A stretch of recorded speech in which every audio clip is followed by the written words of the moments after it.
On OG hardware? Like, get the fuck out of here.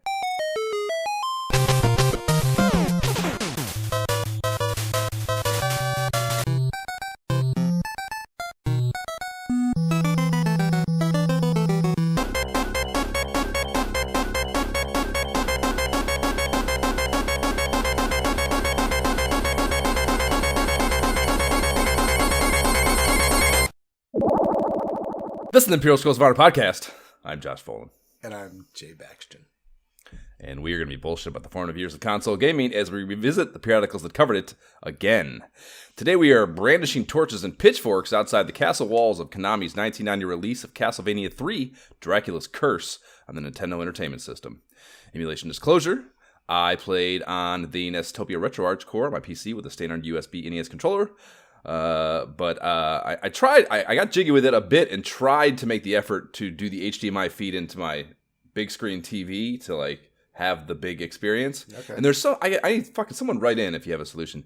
When I plug it into the, and I've Googled this too, and I can't find the exact solution. I found some delay things, but nothing that's actually solved it. But like when I put it on my big screen TV, it like I don't know if it fucks with system performance. It like gives it a jitter and like it can't run the fucking, and you know, dude, I mean, like I've told you this, it's just insane for this laptop it can't be the laptop. It's got to be something to do with the HDMI cord feed or something.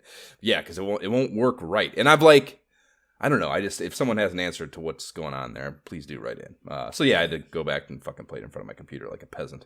But I was totally in the mode of like playing this with a very cinematic vibe, you know, on the big screen TV and everything. Okay. Didn't go down, unfortunately. Man, you know what you could have done, which is what I did. You could play it on Xbox through the Castlevania collection. So that was actually pretty cool. That's not how I played it primarily. I actually played it the same way you did through my PC RetroArch with the standard USB NES controller. But and then it's not remastered at all. It's no, it's the exact freaking same, man. Like yeah. I did it there, but then I was like, wait a minute, I already own the Castlevania collection, so I went, found it, and I was like, all right, is it remastered? That would be pretty cool. But no, it was the exact same. So like I got to see it on the TV, and that was cool having it on the big screen. And that was fun. Okay. Yeah, it definitely lends itself to being cinematic. Yeah. Word. Okay, well, please rate and review the podcast if you like when we play video games on big screen TVs or computer monitors, whatever the case. Be part of the ISOH movement. Give us validation on your podcast platform of choice in the form of a rating or review, and we will read it here on the pod. What are we jamming on now, Jay? What are you jamming on? Man, besides Castlevania, so there was Exo Primal, but I've hung up my Exosuit.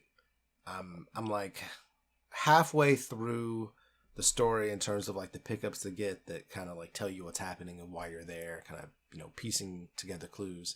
I'm about 50% of the way through, but it's so repetitive. Like they showed a crossover, like when they announced this game, Capcom showed a crossover with Street Fighter.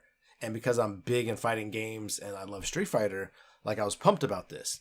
And I understand it's coming soon, but like I just need something more than just killing the dinosaurs. Like they've switched it up. Like the modes are like changing. More than just killing the dinosaurs. I mean, like the modes are changing, which is cool, but I don't know, man. It's just maybe it'd be different if I had a couple friends playing with me, you know, and I was able to socialize. But on its own, you talked about last. It is just a straightforward fighting game, right? A straightforward shooting game. Like you have these different exo suits. Oh yeah. So there's tank, support, DPS. Like one's, you know, they all have guns, but they also have like healing abilities or like big shields or, you know, more weaponry to kind of kill these dinosaurs. You know, and there's a story behind it, and like so you can. It's good that you can kind of switch that up, but I'd kind of just rather play other games like Halo if I'm doing like a squad based. Yeah, you're describing the problem with all modern shooters. Well, they're just reskinnings of the same fucking thing. I mean, I don't know. I was thinking about it last night, and like the thing that I'm missing when it comes to games like that was games like Destiny 2. Like playing that before, whether you're with other people you know or not, like it's just fun. Like there's a lot more variability in what's happening. There's a lot more variability in like the environment. You know, like you're in different dungeons, different planets. Like it's, you know, there's so much going on that's different and cool that like that was a blast. Even doing dungeons in ESO, a blast. You know, 4-player stuff. But this, I don't know. It's just not like killing dinosaurs is great, but it's I don't know, man. It's just there's just something missing about it. I don't know what it is though. I can't put my finger on it. Okay. So wrapping that up, and then yeah, Diablo 4, man. Since we last spoke, you know, I've not only beat the campaign, which was very satisfying, but my new seasonal character is past level 50 as well, exact same level as my main character, and we've been smashing through the new seasonal content and the storyline. You know, I've actually completed the season 1 story as well. Now I'm kind of just achievement hunting, killing all the things, strongholds, dungeons, and like it's a blast. Like I'm having a lot of fun. Like it's a game I'm going to keep playing, you know, until the only thing we haven't really done is do the PvP stuff. Like we actually went into a PvP zone because our goal is to kind of complete all the seasonal content before the season ends. And I guess like the way they do it, it's not like open world. You're out there and like other players are going to kill you. So it was kind of nice. Like we were able to go there, complete our objectives without being targeted by other players. And that's something we'll get to in the future. But there's enough going on that I'm still having fun with it. Yeah, that gives me anxiety to think about. PvP Diablo.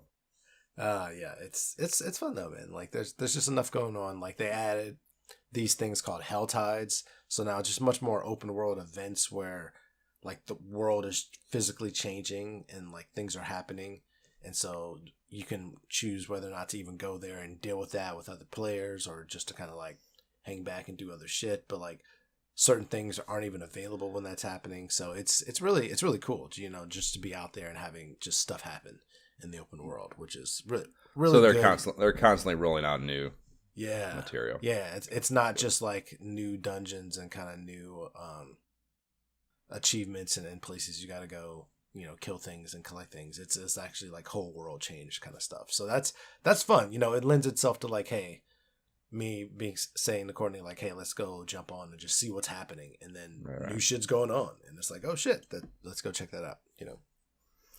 Cool.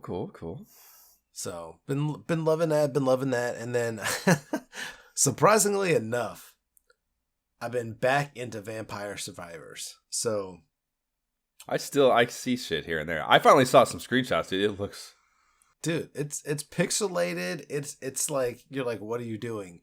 It's basic. Like I said, it's one button. All you have is your control stick. Nothing else does anything in the game.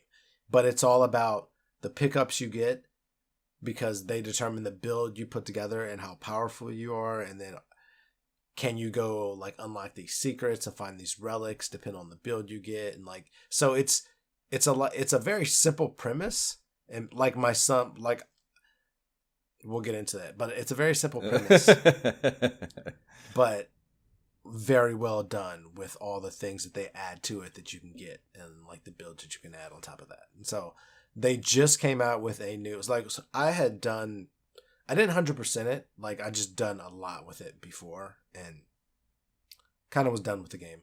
It came back in the Game Pass, and they dropped their new DLC, which is now like 4-player co-op. So me and the kids are all playing together, and like even my 4-year-old, like I said, it's because it's only just a control stick, he can play it too. So like we're all playing the game together, 4-player couch co-op, which is not something a lot of games do nowadays. So now it's like extra fun, and yeah, we're back into it, man. It's really been good for family time. I highly recommend. So if you and Amy want to like jump on, you can play that together. No Game Pass needed. We solved the couch co-op problem. What is that? I'll get to it, but it's solved. Yeah, I mean, well, let's get to it, because that's pretty much it. There's so much hotness dropping next month that's kind of it for now. It's calm before the storm. Okay. Well, I had a little bit of since we last played, a little bit of a Demio resurgence. Been playing that a little bit here and there. They are not dropping new content, which sucks, but they should be. I don't know why they're not. doing other dumb shit. Fucking like I've already said it, but like that they keep like their focus seems to be on like the PvP thing and fucking that basement thing and like there's like a new battles thing. I was like, what is this? Like, like social components and like trying to like just trying. I don't know different things. So, yeah, instead of focusing on the thing that is attracting people to the product, seemingly so. Anyhow, but whatever, it's still fun. Walkabout tourney action. So yeah, I started fucking a walkabout tournament. Oh, bro. Oh, tell me about it. What happened? So through 3 weeks now I've done this. The first week was El Diablo easy, which I hate El Diablo really, and then Atlantis hardcores. So that's the structure of it. You get paired with you get put in groups and usually 3 or 4 people depending. 3 is so much better and faster. But it's usually 4, I think. And yeah, you play 1 easy course and then 1 hard course and kind of combine the score, and that's like your round, And yeah, so this first week I just completely melted under the pressure. I'm so upset. Like I got a 7 under par in El Diablo easy, which is like half of what I would expect my average to be, like 12, 13 strokes under. My record is 15, So just horrific start to the easy course. And actually I set the record on my record on Atlantis hard, 6 under par from the previous record of 3, and I had a really bad hole on that too, so I kind of recovered a little bit, but getting that 7 under on the easy course, dude, I was just like in a funk emotionally the rest of the time, dude. And like the rest of the day, dude, I was just salty and upset. Like I was completely disgusted with myself. And whatever. It's like I haven't played. Like I'll go in and do I played multiplayer and played competitively quasi, but I suppose that's exhibition unrecorded play. So there's a different level of pressure there. I may perhaps, So yeah, I'm just thinking like maybe it's rookie jitters and redemption lies in the future or whatever. And like so the second week I I did some prep, like I practiced a little bit on those courses, but I didn't there's things I still don't know. Like going into the second week, I watched videos. I watched all the hole-in-one videos of both courses. It was Sweetopia easy and 20,000 Leagues Under the Sea hard were the 2 courses for week 2. So yeah, I watched all the hole-in-one videos. You knew all the ones you knew the courses coming. They tell you in advance. Yes, okay. So you can practice all week for sure. Yeah, so nice. You don't have to just jump into a blind, which is kind for sure. It would be real rough to just have to have. Really work it. That would make it so impossible because the people who are really elite on that shit, I can't even imagine how much they play. Like that first week I played against a dude, that HD diver or whatever. He was like, it was in -20s on the hard course. I can't remember what his 25 or 26 under on the easy course or something. So just the people who really, I just can't even imagine how much they played. The people who really are just unreal. At the top of the leaderboards in this thing, but whatever the case. So I go into the second week against Sweetopia, with Sweetopia, and I do pretty well. I had 16 under, 2 back of the leader, who was also kind of one of those elite players. He was kind of pissed though. I think he was having a semi-bad day, and so that went okay. And then going into the hard, dude, I was just fucking terrible again. Finished 3 over. I think it was. And I had a few holes that were just total, and that can happen. That's the thing too, because on the hard courses, there's holes that just they can go sideways, and it's almost impossible to recover on them. Yeah, so if you those courses lend themselves to having a bad day because there are components, but again, those fucking really good fuckers, they have all those workarounds too. They've already played this shit enough where they don't have those nightmare holes. Even like a bad hole is just still like a normal bad hole, like a couple strokes over. But a bad hole for someone who hasn't played it enough is like a +8. You stroke out, And if that happens, you're not even competing anymore. You know what I mean? Yeah. So yeah, I had a fucking awful hard run, and I was like, I seriously thought about quitting. I was like, this is not a healthy way. I'm playing Sunday mornings at 9 a.m. or the group I'm trying to get into schedule wise. So yeah, I'm just like, this is just not a healthy way to start a weekend day. It's just, I'm pissed off the rest of the day. It's just not good, not good. Man. So like, I seriously thought about quitting before even last week. So, and then So I jump in on Sunday anyways. I'd already signed up, so I was like, fuck it, whatever. Again, watch some videos, know the hole-in-ones. That's not even trying to say I'm trying to execute the hole-in-ones. But it does give you an idea of what the ideal, at least starting stroke, like maybe what the advantageous angle to play or something, you know. So they are helpful knowledge for sure. But yeah, it's not like you're just trying to hold in one every fucking hole. Although most of these motherfuckers, again, the really good motherfuckers are. They're like, if they're not, I would say at least half the holes in easy, they're hole-in-one. You know what I mean? And it's just like, you know, and I'm not even saying, like, again, I haven't put in that much time, so I shouldn't expect to be able to compete with that. But it is still frustrating to be in there and just like, you see this motherfucker and there's just no hope of beating them because, yes, they're fucking hole-in-one in half the holes, you know? And it's just whatever. So, yeah, I go in, and this Sunday it was Babylon easy, which I fucking hate Babylon. There's no backstops on any of the holes, basically. I fucking hate that. And then Temple of Zazura Hard, the Egyptian one, you know, and Temple of Zazura Hard is fucking unreal. It's so difficult. So yeah, I just completely melted again. I was horrible in both rounds, and I was like, I fuck out of there. I told the guys in the thing, I'm like, I'm retiring. I'm done. I'm not doing this anymore. So this isn't a healthy way to spend. Yeah, I'm retiring from putt-putt. Yeah, I'm retiring from professional putt-putt competition. It's not healthy. It's not something I'm cut out for. Despite my affinity for the game, you just got to work on your game, Josh. I don't have put in the time. Yeah, I don't have the drive, bro. That's the thing. I don't have the competitive drive for it anymore. That's why. Hey, isn't there like writer strike? There's all the strikes. Like, can you even work? Should have time? No, I don't have time. Just commit yourself. That's part of the problem. That's an ancillary problem of the industry is that there are no producer strikes. There is no producer union. There is no. You don't get.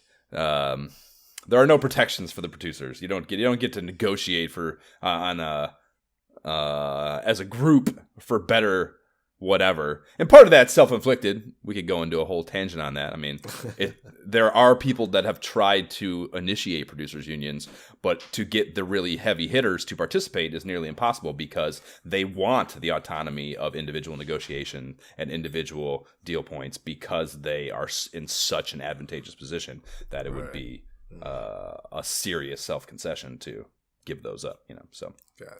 But we're not here to talk about labor legislature. We're here to talk about video games. So yeah, retire from that shit. Fuck that. Not doing that anymore. Not good. Jab and I started doing I'm calling it the edit config sys quests or edit config.sys quests, and we started with these old point and click adventures. So Space Quest 1 is the first one we're doing, and these games are fucking wild, dude. Like, we're doing the VGA remake. Just to give you some perspective on this, we're doing the VGA remake that came out in, I think, 91 of an old, like, text parser game that was really, I think it was 84, maybe 86, that it was originally released. So this is really a 1986 game with a 6 or 7 year later remaster to give it a point and click interface that's a little better than having to just walk around with arrow keys and type what you want to do to a computer that can't really understand anything that you're typing, basically. So, my question, because I started listening to it last night and I didn't understand half the words that were coming out of your mouth, is why are you doing such a quest? Like, did you play this game before? Yes, yes. There has to be some historical context for such a specific adventure. Yes, no, yeah, I had a lot of these games. I had all the King's Quests. I had a whole compilation of the first 6 of King's Quests. I had a few of the Space Quests, Police Quests. So yeah, I mean, these Sierra point and click games were big for that early '90s PC scene, and they could actually run on the shitty computer I had. Still, they were relatively basic from a computer performance standpoint. So yeah, we have a lot of nostalgia for these for sure. And you know, back then with no internet, they're renowned for being borderline impossible and forcing you, like, part of the game loop is to die constantly. It's just honestly, modern gamers, it's part of why it's a zeitgeist YouTube thing, these games, because they're so far away mentally and like just the way they're approached from a gameplay perspective. You just need to have a completely different mindset than modern gaming, because there's just no it's painfully, and it's not difficult. It's just the way they work. Like if you accept it as that's part of the game loop, like I said, as opposed to like if you think about it, like I'm dying all the time, and it's just like it's just like a hard death. There's no, it's point and click. It's either like you die, it's binary, I guess, You either die or you don't die. And most of the times you die. Most everything kills you. The one solution doesn't kill you. You know what I mean? So like, it's just such a different way to play a video game that I think it's really hard if you don't have the nostalgia for it to play a game like this. So we're revisiting, and they're story-based games, so they lend themselves to that kind of side quest format that we do. That's very, you're picking apart every little bit of minutia and trying to like put yourselves in the minds of the individuals that wrote this stuff originally, and try to like talk about it and work it out, because so much of it is weird, truly weird. So they're fun, but. I've been playing a lot of that. And there's, I remember some of the stuff of most of these games you didn't beat because there was no internet, and you eventually hit a wall, and there was just no solution if you didn't have, even with the hint books. Like I had the hint books for the one, I remember, and I still didn't beat that game. So I don't know. That might have been a technical problem. King's Quest 6 it was, I think I had the hint book for, and I still never beat that game. So fucking like, any one of these we do will be a somewhat new experience, just because, as a kid, you can't possibly beat them, I don't think, if someone doesn't hold your hand through it all. I assumed you wouldn't want to participate in those. I didn't even ask. You don't want to do those, do you? No, that does not sound okay. I feel like I went from like at school from like Oregon Trail and like Number Munchers to like early computer like Doom, Descent, Duke Nukem, like all those kind of games, Under Killing Moon, all that kind of stuff. That's definitely a hurdle over the era that these happened in. Yeah, exactly. Exactly. Point and click. I'll pass. Yeah. They're interesting. It's perfect again for that format. Just kind of sell them and like get to it. It's funny to me how short it is. Like that first episode is like 7 minutes of gameplay, and it's like maybe the first fifth of the game. If you know what you're doing, you like blow through them, but again, so much of the game is just you're going to just run your head into things and die constantly because you just don't know what the fuck to do. But yeah, last but certainly not least, Amy got us both copies of Baldur's Gate 3 on our laptops for my birthday, since there's no sign of an Xbox release, which is pretty fucking weak, Microsoft, but I imagine you must have said something pretty shitty to Larian Studios for that to have been the case. Everything I've heard about this game had been glowing, and I had my whole diatribe about Divinity Sin 2 and how I was maybe going to be off this game as a result. But, I let it play out a little bit, and, everything about it is just, even with some, I know they had, like, I think the fourth hotfix, they had to roll back because something fucking went off I think people were losing save games even, So, like, they had to roll a hotfix back, like, just a patch, basically, and they re-released it a few days later once they fixed whatever that problem was. So they've had your issues that come with such a big game in particular release. But even with that, I mean, people are just fucking like falling all over themselves about this game. So knowing what kind of game it is and how few of them there are that are like this kind of just like, it's being called the. And I think it's very apt, the closest possible replication of, to date anyways, of Advanced Dungeons and Dragons tabletop gaming. Like the amount of, I guess just freedom, honestly, is the simplest way to put it. Like you freedom and lack of limitations. Like, there's still a video game there, and you can't do just anything, but fuck, it's close. It's it's like if you want to just drag some shit across the room and put it over here and start stacking boxes up, like maybe to climb to something that really you probably shouldn't, they didn't ever intend for you or for you to be inclined to climb to, you can still do that. You know what I mean? There's just like, you see videos of people like throwing sheep off a fucking cliff to kill something down, but just like crazy shit that like.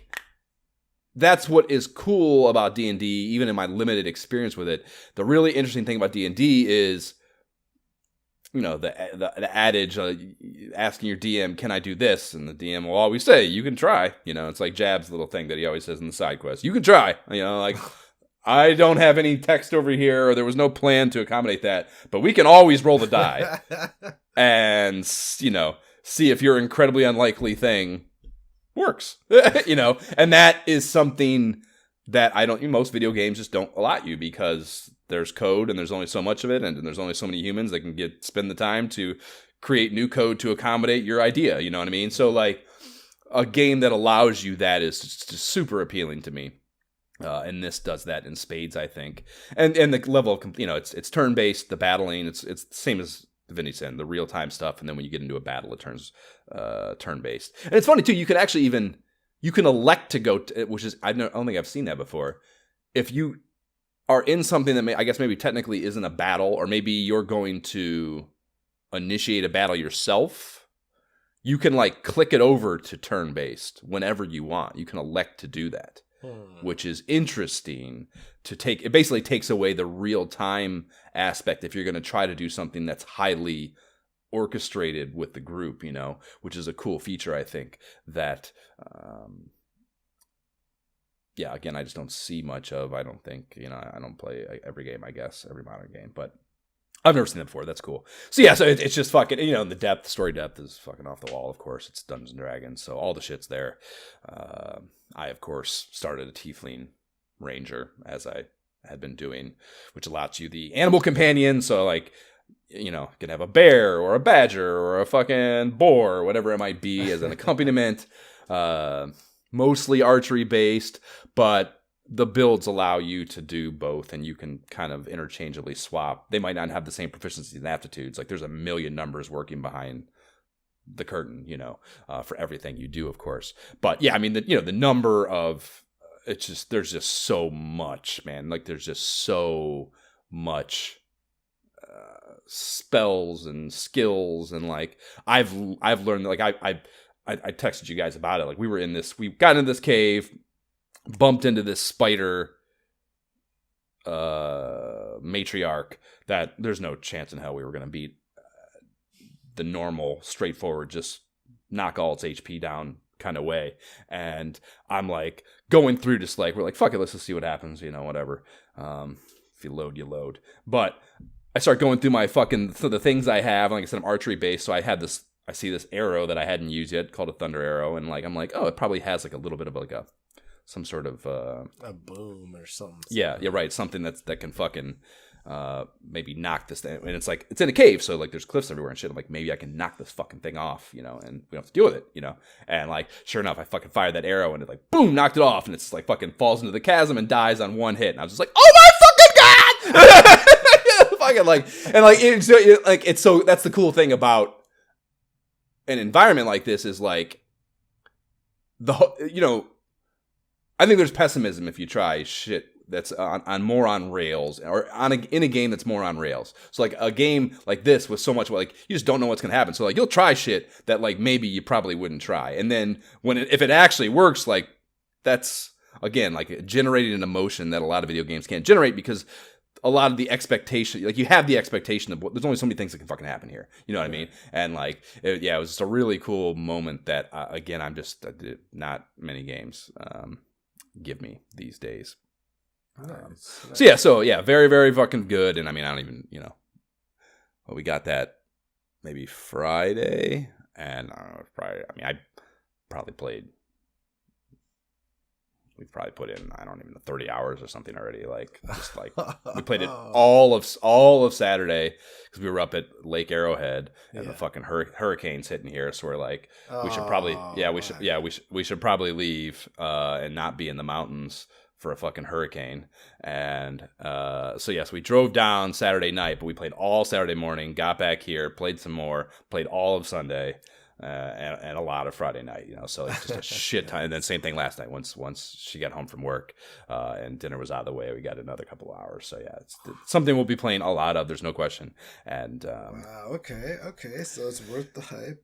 Right. Yeah, it seems pretty good. I mean, I was gonna say like we've only had it for a few days, but again, at that hour count, I think like the exploratory nature of it, you can't lean on that anymore. I think you got an idea of what it is. Yep. Yeah, pretty fucking good. Nice. Word. Okay, let's fucking talk about an old video game instead.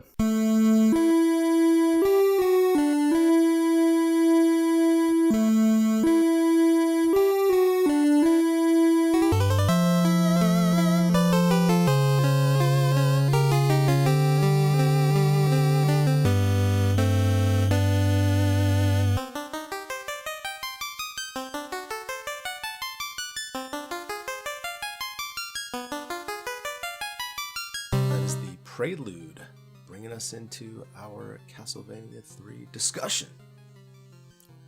So let's set this baby up. The time is 100 years before Simon Belmont's birth. The moon burns red overhead and black clouds loom large on the horizon. All is still and quiet. Only the call of a distant crow stirs the cold night air. Suddenly, thunder roars out of the Morbid Mountains and into the village of Warakaya. Like the yell of an angry giant, the terrible sound shakes homes and shops as if they were sapling branches. Who did these motherfuckers hire to write this? Like, this sure as shit is not a Konami employee. This is like, I don't know, this is like Stephen King tier shit, laying down this kind of fire prose. Somebody went hard. Konami's shit's usually, Contra was good too, but this is next level, I think. Well, maybe because it's third in the franchise, maybe they're like, hey, let's devote some resources. Money. This is our everything we got. Hire who we can. Sure.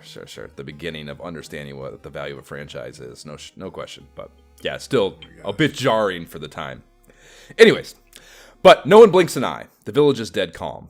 For all the people have fled after receiving warnings from the great beyond that Count Dracula has assembled a mighty army of evil, and they're poised to march up from the valley of graveyards to bury mankind in a tomb of terror.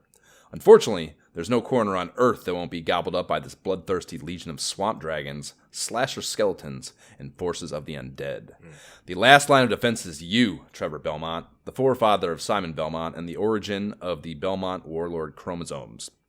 But your chances are slimmer than Jim. So, real fucking weird to toss in a Slim Jim meat stick right? joke. Like, what are we... They slipped up. That's a wild contemporary reference for the whatever. And the chest pounding about warlord chromosomes is a little off kilter as well. I think that's also weird to talk about the chromosomes of the. I don't know. That's right. And it's capitalized, like they're making. All these, all the pronouns. They are. Yes, in all the fucking copy, they capitalize so much shit that does not seem warranted to me. Yeah, it's very funny how much they pronoun up all of this stuff. Anyways, in fact, the only real edge you have over this fang-sharpened freak is your power to transform into 3 different partner spirits. Grant Dynasty, the ferocious ghost pirate, Sifa, the mystic warlord, and Alucard, Dracula's forgotten son. Each of these spirits will confront you as you fight through 17 possible levels of never-ending fright, including the Haunted Ship of Fools, the Clock Tower of Untimely Death, and Cursed Castle.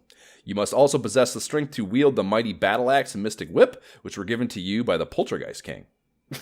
So go forth, young Trevor, into the cold black night, where death lurks around every corner and evil lingers on every stone. And remember, if your courage and cunning are less than magnificent, or if you fail to choose the correct paths of fate, you'll be banished to the world of the undead, and zombies will rule until the end of time. So, very low stakes, Sitch. Don't get your britches in a bunch about it. No big deal. This is just a very casual problem we're dealing with in a very casual way here in Castlevania 3. Oh my gosh. What kind of game? What kind of game is this undertaking? This is, of course, a side-scrolling action platformer. And I was actually happy about that. I picked the game up and kind of like I said when we chose to play this game, like it elicited some nostalgia, but like the platforming action itself was better than I remember when I think about Castlevania games. So. I will have things to say about controls too. There are many improvements. They didn't fix everything. I agree with that. This dropped in September 1990 stateside, and that is after a December 22nd release in Japan the holiday season prior. And there's just nothing left to discuss about this day in 1990 stuff. At this point, we've just covered so many fucking 1990 games. We've highlighted damn near every box office and Billboard chart leader the whole year. September in particular. So it's a good thing we're working our way into 1991 in our timeline soon. So we have some new pop culture shit to discuss. The cover art is the customary silver box Konami vibes of the era, and the key artwork is everything the third installment in the storied franchise should have been. Like you mentioned, resources being diverted to this game. Like I think this key art is emblematic of that to the max. It's illustrated with a watercolor look to it. Trevor is squared up with an oncoming animated skeleton with a bone raised above his head. That skeleton is about to taste Trevor's whip. Sypha is kind of, they're each kind of like a tier back, each one of the four characters. Sypha is behind him, torching a sea dragon with a flame spell. Grant Dynasty hangs from an archway, cutlass drawn and aiming at a large bird of some kind, which is so accurate because there's so many of those fucking birds in this game. And I'm guessing that is Alucard in giant bat form up in the sky above the sun, setting on a very cathedral-inspired castle and graveyard. So this is from an artist by the name of Tommy Dubois, and I can't fucking believe we've never talked about this guy before, dude. I did a little bit of a dive on this guy. So he did the cover art for so many of the Konami and Ultra US releases. Bayou Billy, Blades of Steel, Top Gun, Super C, Double Dribble, Snake's Revenge, and I was a little shocked to find that he did not do either of the first two Castlevanias, despite them feeling plenty similar to this, but... Yeah. Maybe not the case. The style to write to draw. Yeah, and that, again, it's a testament to why they fucking maybe stuck with him so much, is because he could come in and like do what they asked, whatever that might be, and he will keep banging on them, or keep banging them out rather, on the Genesis and SNES into 1994. So this guy has a long list of work that we are familiar with, and. Nice. Konami also, this is pretty cool, Konami also had him handle a 2019 Contra release. They brought him back, right? And that's the same year Limited Run Games had him handle another Konami retro revisit called Bloodstained Curse of the Moon. Okay. So, yeah, so he, is so burrowed into the lore that, like, when things are happening contemporarily, they're like, this guy is... He's the guy. It's from the scene. Let's bring him back. Yeah, he's the guy. You gotta go get that guy. Yeah. He's the guy. Right. Yeah, he's up there. I would say he's up there with Boris Vallejo as far as being prolific with fantasy-themed artwork. Also, real big into Christianity-themed artwork. Looking at his website, you can check his shit out at tomdubois.com, which the website is... the artwork is great, but the website looks like it hasn't been updated since the mid-90s. But it's seemingly packed with actual e-commerce potential. You can actually buy prints and stuff off of it, which when you first loads up, you're like, there's no way this is an active website. It looks like, it looks crazy, dude. It looks like some Angel Fire shit for sure. But whatever, must be working for him. So moving to the back of the box, it has 6 screenshots. You think we're fucking around with Castlevania Dracula's Curse over here at Konami fucking headquarters? 6 screenshots. Oh, love it. So yeah, lots of visual fire to look at, and you can only stop Dracula from drawing first blood is the bolded headline above the pitch copy, and the pitch copy itself is kind of funny. It's almost exactly the same writing that's in the manual synopsis that I just read, just reorganized into a different order. So they like all the shit's there. Belmont Warlord chromosomes, Paths of Fate, Slasher skeletons, all pronouned like you highlighted. You know what I mean? It's so weird to me. They like, why change it if you're just gonna? I mean, I guess maybe they had to pare it down, and that warranted some reorganization. Maybe is the logic there. But yeah, it was just funny to me how like I feel like I was reading the same. I thought it was crazy for a second. I was like. It's the same thing, but it's not the same thing. It's a fucking weird choice. So into the manual, it is 24 pages, color cover, and black and white innards, and I love the little blurb they dropped in above the TOC. It reads, "Congratulations, you're now the proud owner of Konami's authentic version of Castlevania III Dracula's Curse for the Nintendo Entertainment System. We suggest that you read the following instructions thoroughly before you risk your neck." Can I just say, with that in mind, I'm very sad. I had a very interesting experience where when I looked up to my friend Google and I said, "Hey Google, can you get me the Castlevania 3 instruction manual?" The manual it returned to me was not for Castlevania 3. And I did not realize that the entire time I played. I just thought, this manual is shitty. It tells me nothing necessary. Yeah, when you were saying that to me, you said it to me in the text chat. I'm like, what are you talking about? Like, it's got a whole section for... Yeah. Didn't even know. So what was it for? After I beat the game. It was for Castlevania, like the original one. Wow. And I didn't even notice. I was like, how do I use Alucard? Like, what am I doing? So we'll get into it later when it happens, but like, I didn't even know Alucard could turn into a bat. Like, I had all kind of stuff that I didn't even know until I pulled this up, and I was just like, oh my gosh, this kind of explains things. Yeah, that's kind of what manuals do. Yeah. You know what they call that, Jay?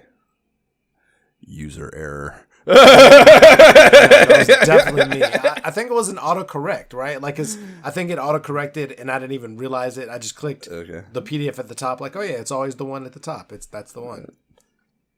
Nope. The details. It's in the details. Yeah, well, that's interesting. Yeah, when you said that in text chat, I'm like, what are you talking about, dude? Like, there's goes that has specific sections for the individual spirits. Even I was like, I don't see how that could be the case. Yeah. Well, all my complaints have nothing to do with wrong manuals, so we'll at least have some valid some criticisms that aren't founded in user error to talk about. Yeah, well, that actually started to inform how I played the game and how I approached not looking up things. So that sets the stage. So we'll get into that. Okay. I look forward to the narrative. How to Play in the Graveyard titles pages 6-7, and this is a sort of general list of things you need to know. And I dig how they tell us to try and remember our Cub Scout days and give it your best shot. Have we talked about this before, Jay? Were you in Boy Scouts? No, I was not in Boy Scouts. No. That's so surprising for me to hear. I feel like you were an activity-oriented child based on... Oh, I definitely was, but it was mostly sports. Sports, yeah. Sports or stuff through the church at the time. Okay. Yeah, I was... if I haven't said it, have I said it before? Have we talked about this before? I feel like we've mentioned it. Mentioned it, yeah. Once. I mean, I'm sure... I know I've said I quit in 4th grade because the meetings were on the same night as The Simpsons. But yeah, so that put me... I got to almost... I was working on my Weeblo badge, I believe. I had my Bobcat, which is the first one. I had my Wolf badge. See how I'm signaling where they go on your... I know, like, what is that? Yeah, they go in a diamond. These the 4 main badges. There's a million other badges too. Honestly, I think that's the only thing I liked about it was just like collecting all the badges. I don't know. I like the outdoor stuff too. I enjoyed some of the activities and shit also, but there was no question that like collecting the badges was the number one thing for me. There's no question in my mind. But yeah, I got the Bobcat, I got the Wolf, I got the Bear, and the Weeblo badge required to have this thing which is great. The hell is a Weeblo? First of all, like what is the emblem on the badge was a corn cob. I don't know exactly what a Weeblo is. I'm sure that was in the book. You're just saying that like it's a thing I should know what that is, along with bear, cat. Yeah, I guess. I mean, it's like the most. It's one of the, I don't know. We're in Boy Scouts, it's like just an iconic part of it. So I guess that's part of it. I guess. But yeah, I'm sure. I'm sure the book, which is funny. I thought it was at Lake Arrowhead. There's like a little mini library at this cabin that we rented. And the bookcase has a fucking old school Boy Scouts Weeblo. I don't know what to call it. Each badge had like a book that you had to buy. Of course, it's all just a pyramid scheme. But you had a book you had to buy, and the book had all the activities and all the things you had to do to take the steps to earn to get that badge. To get the badges, you know. So the Weeblo book, they had one, and like it's the exact same Weeblo book I had to do. Like it has some kid wrote his name in the front of it. Like, oh my god, I just went off in a whole. I sat there and read the whole fucking thing basically. Incredible. But yeah, for the Weeblo part, they had this like 3-color fabric strip thing that hung from your shoulder that you had to get all these pins for, and each pin was like there was a naturalist pin and a geology pin and like all these different practices of nature-minded shit, you know. I think there was a swimming one or aquatics or some shit, you know. So like, you had to get a certain number of those to get the Weeblo badge, and I wasn't quite there yet when I quit. Slacker, you gotta finish in life, Josh. Dude, I was such a quitter as a child, dude. I quit Boy Scouts, I quit biddy wrestling, I quit soccer, I quit 7th grade football, I quit basketball in 9th and 11th grade. That boy's got a lot of quitting him. Are you saying our fraternity days like made you stay? Like, did the yelling out? Did I finally convince you? Was it me? Perhaps it was you specifically. Perhaps it was you specifically. Yes, Jay, that instilled a true work ethic in me. That is potentially it. I changed your life. I tried to quit. I tried to quit twice in Hell Week, I think. That's what I'm saying. Like. Tried to quit Elsa. So yeah, it wasn't out of me entirely for sure by then. Which is funny because now I'm like, I don't know. Yeah, I don't know where that clicked over exactly. That'd be a fun little psychology experiment to pinpoint that. Because I am now like, there ain't fucking nothing that's not getting done till completion in my life. Now it's funny. Yeah. I'm a psychopath about not doing things half-assed. No excuses, just results. Yeah. I wonder when that clicked over. Maybe I need to just go into some individual therapy and work that out. Let us know how that goes. I'll check back with you guys about how that's going. The game loop is explained here in clearing a level of terror. That's what they call the levels. And it explains there are 17 gruesome levels, and to clear one, you must defeat the level's ultimate evil and then grasp the ball of light to replenish your life gauge. They then get into how dying and living works, and that when Trevor is partnered with another spirit, they both share the same life gauge. And they also mention here the levels are timed, and if that expires, so does Trevor or your spirit, whomever you're playing as at the moment. And I don't know if did that ever really. I don't think that was really a couple of times I felt it. The timer, I mean, but it never. I never got to where like, oh, I'm gonna die, you know, or even like true fear of it. Just like going to a level. Maybe early on, like, but then never again. It was never really a problem. Okay. Yeah. How to Stir Up the Dead, headlines page 7, and this is about navigating the title screen possibilities. And it is a password-enabled game, and they are sure to tell you to be sure to write your password down for safekeeping after dying. And I feel like that's always a word they use in these manuals, safekeeping, and that's not a common word, safekeeping, you know. So it's interesting to me how frequently I feel I see it in NES instruction manuals. Yeah, I'm sure they did their research. They did their research and saw other game companies did that. So like, hey, we can do it, and everybody just like sharing it now. Yeah, safekeeping. Okay, this is common industry vernacular. Mm-hmm. Okay. There's also a quasi-hidden sound options mode. You can reach in the title screen by pressing A, B, and start simultaneously, and that's cool. You can listen to tracks here like these usually work, but it also suggests that you can change the music you listen to while playing the game. And that's not something you can do in many NES games. Honestly, Dr. Mario is the only other one I can think of it where you pick, and there's just 2 tracks to pick from in that case, Chill and whatever the other one is. So that's rare to me, and I don't see exactly how. There's so much music in the game. There's no, I don't know. Maybe that's just the first level. I don't know. I'm not sure exactly. I wasn't going to fence test that, but I'm curious how exactly that gets employed. You choosing the music, you know. I definitely did not try that. I wouldn't. I was fine with the music as it was, so I was just trying to right. Yeah, stuff, yeah. I want to experience it. I want to experience it as the developers intended. I don't want to, but whatever. Again, but honestly, that's. I think that plays into one of the core strengths of this game, which is the replayability. There is a lot of inclination and incentive to play this game again. So features that further that make total sense, I think. Yeah. You could kind of customize your replay any way you want, Pages 8 and 9 are an illustrated breakdown of characters we get to play as in the game, titled Meet Your Team of Vampire Hunters. Could you please lead us off with Trevor's explanation, Jay? Trevor C. Belmont.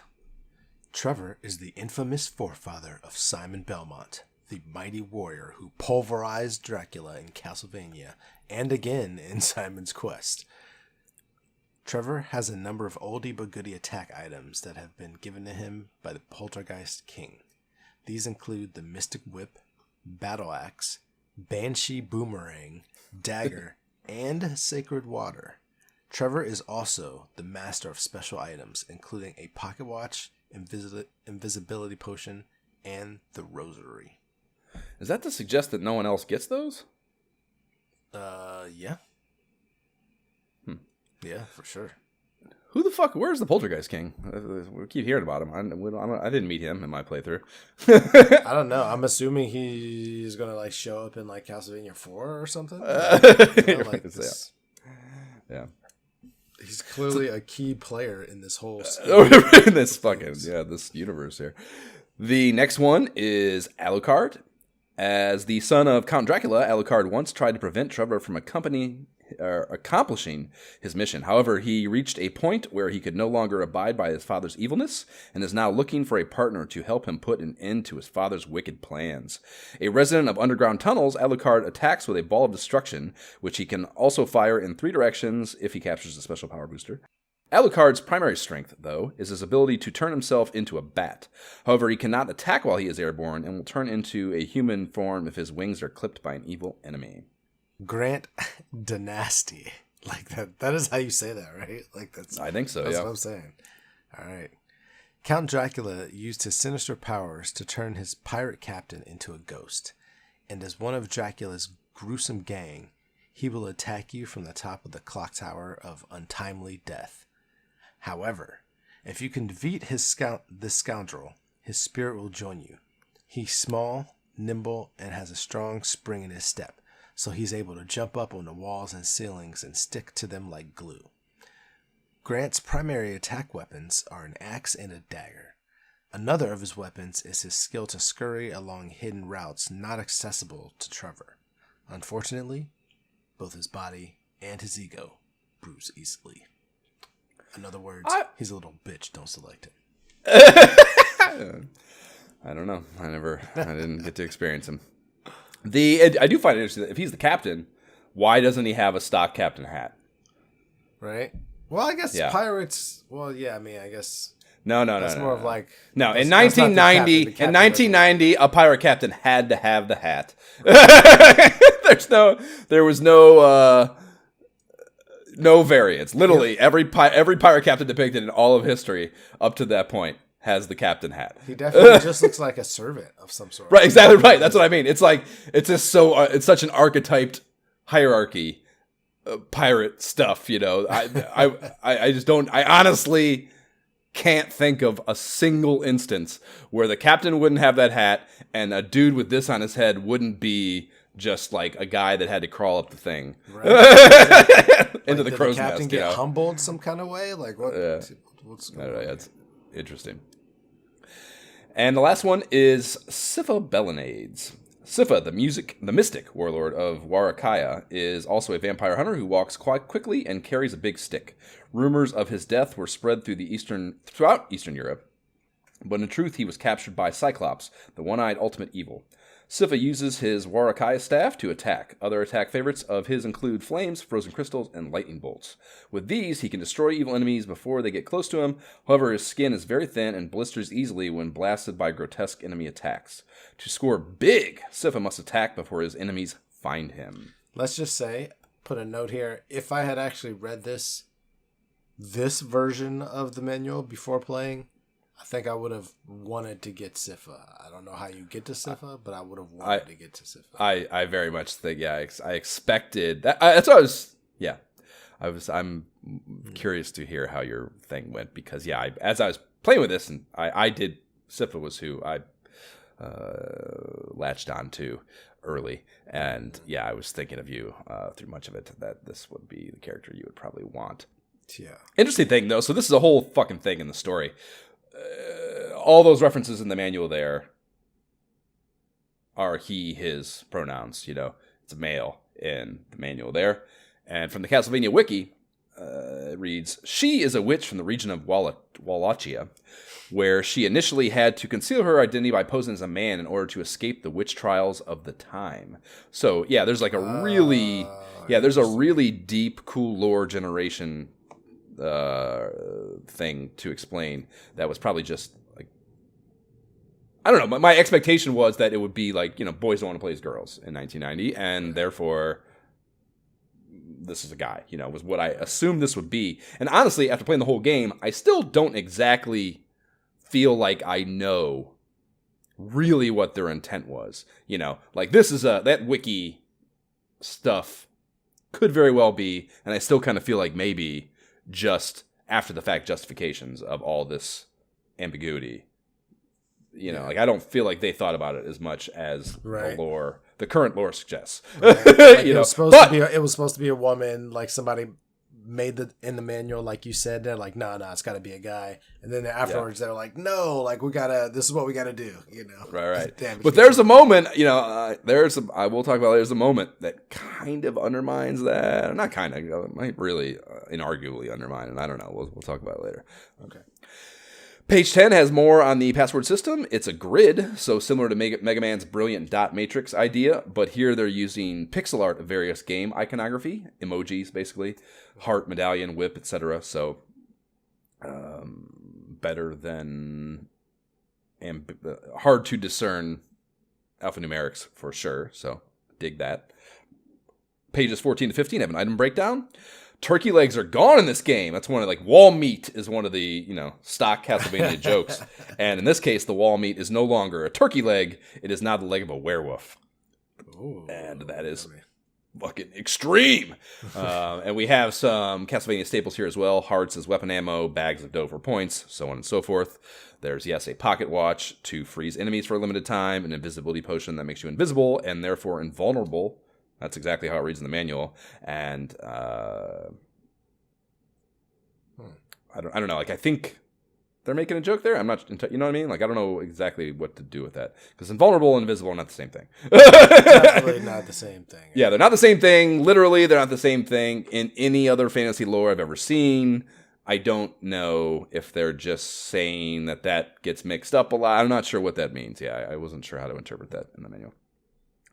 There's a rosary that kills everything on the screen, and there's also double and triple powers that add to your secondary weapon fire rate. That's one of the limitations with the secondary weapons is, in most cases, you can only have one on the screen at a time. So you have to let the animation fully play out before you can fire another, and that is very limiting at times, and these are highly appealing, particularly for boss battles. So that is a cool addition.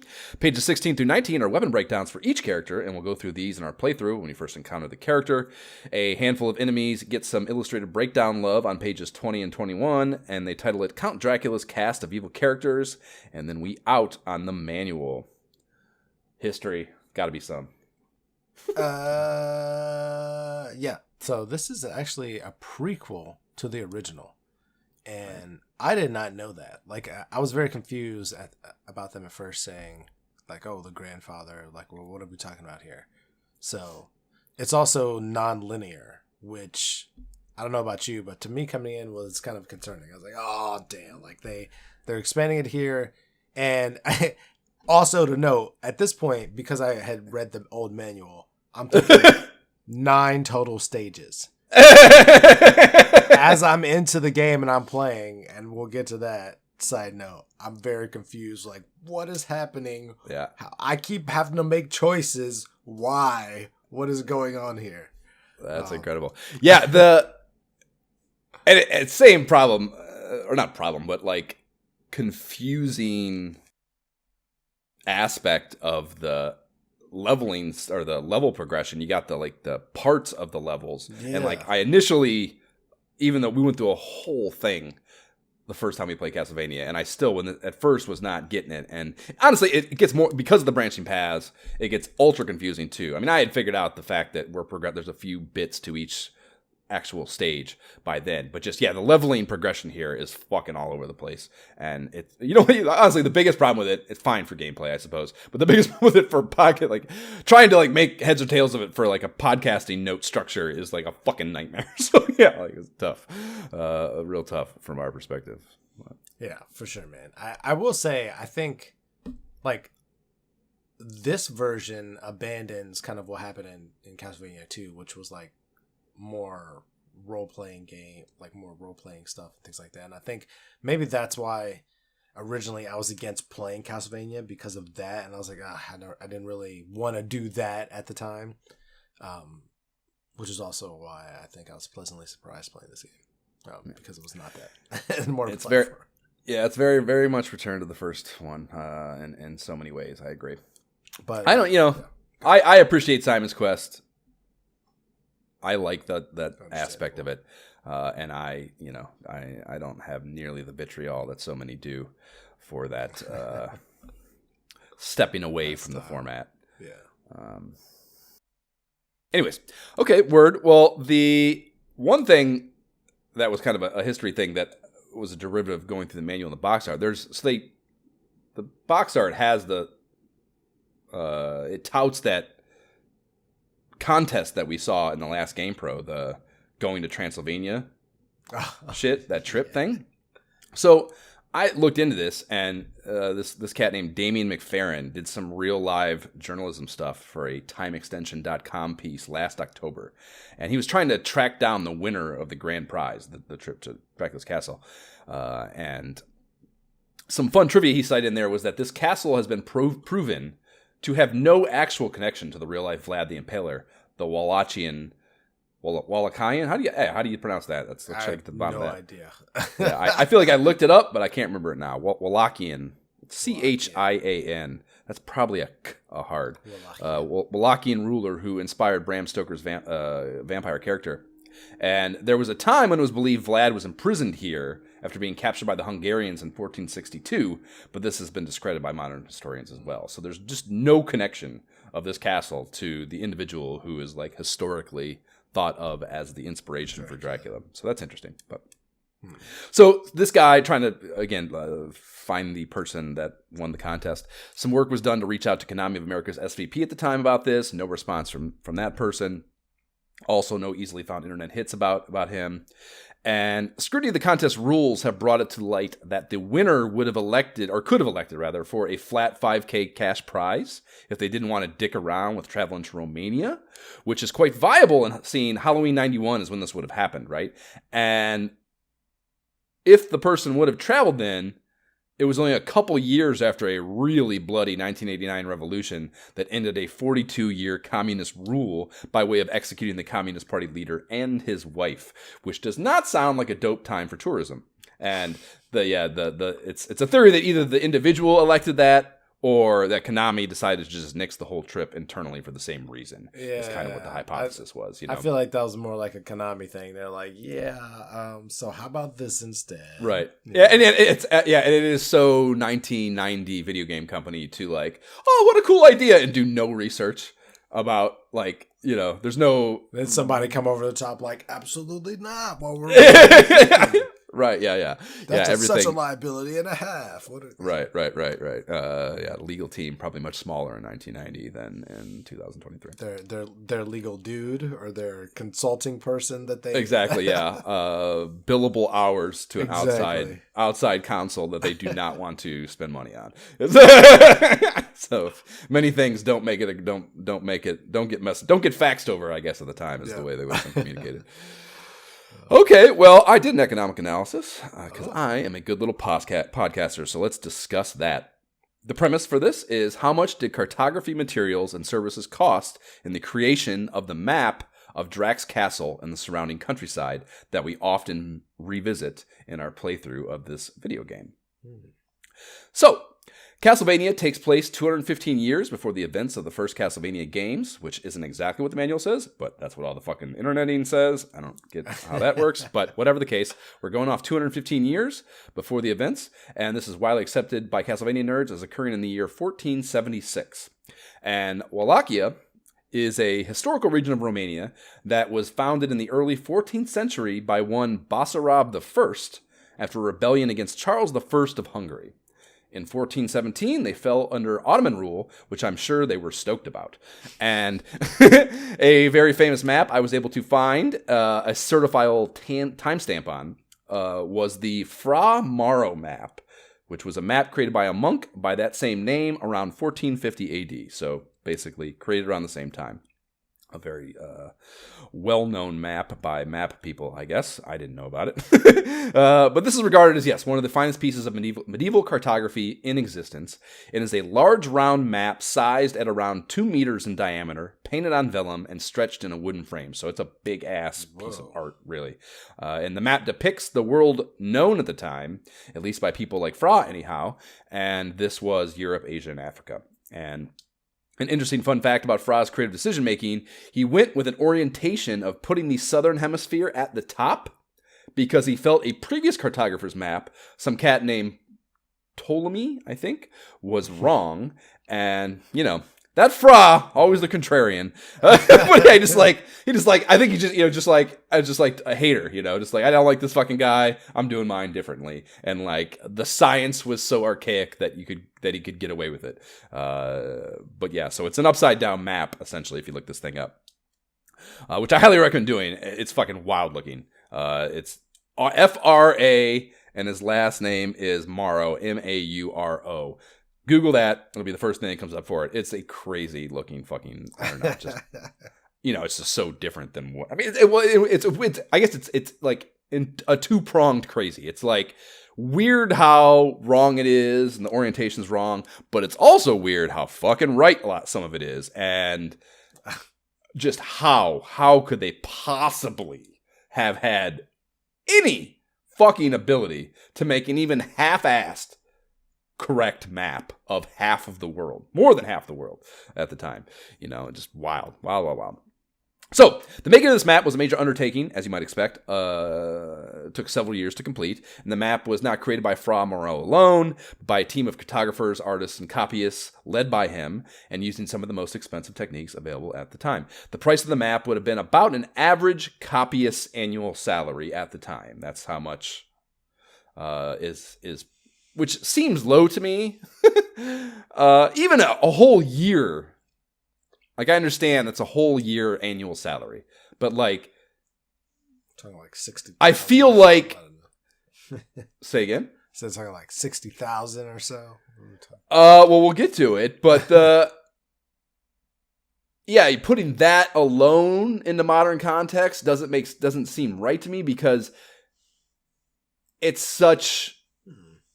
It's economies of scale. It's just not the tools are not commonly available to make this happen, including the surveying required.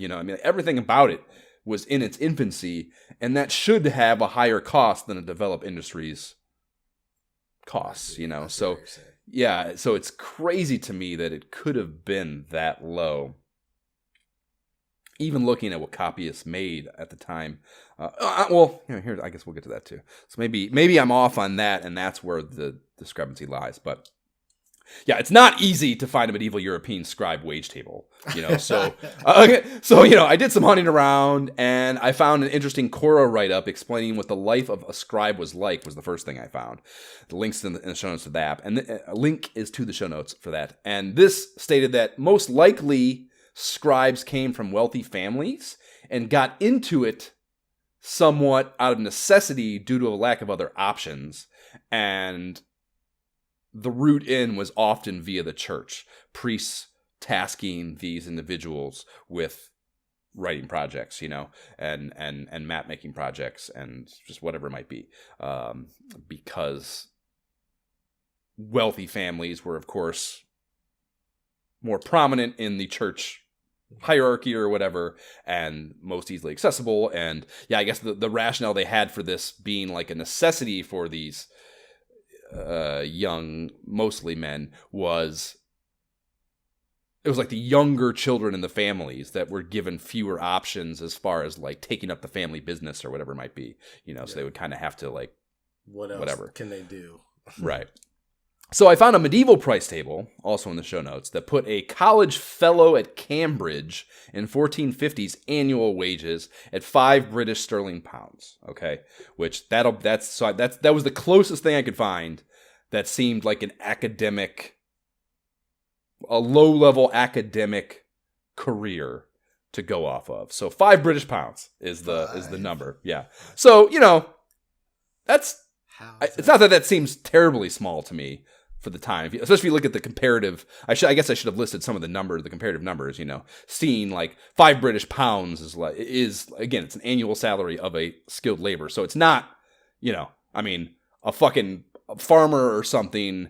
It would take them years to make this. So yes, not a small number comparatively at the time, but still seems crazy to me. You can't break 5 up too many times, No. Well, you can actually.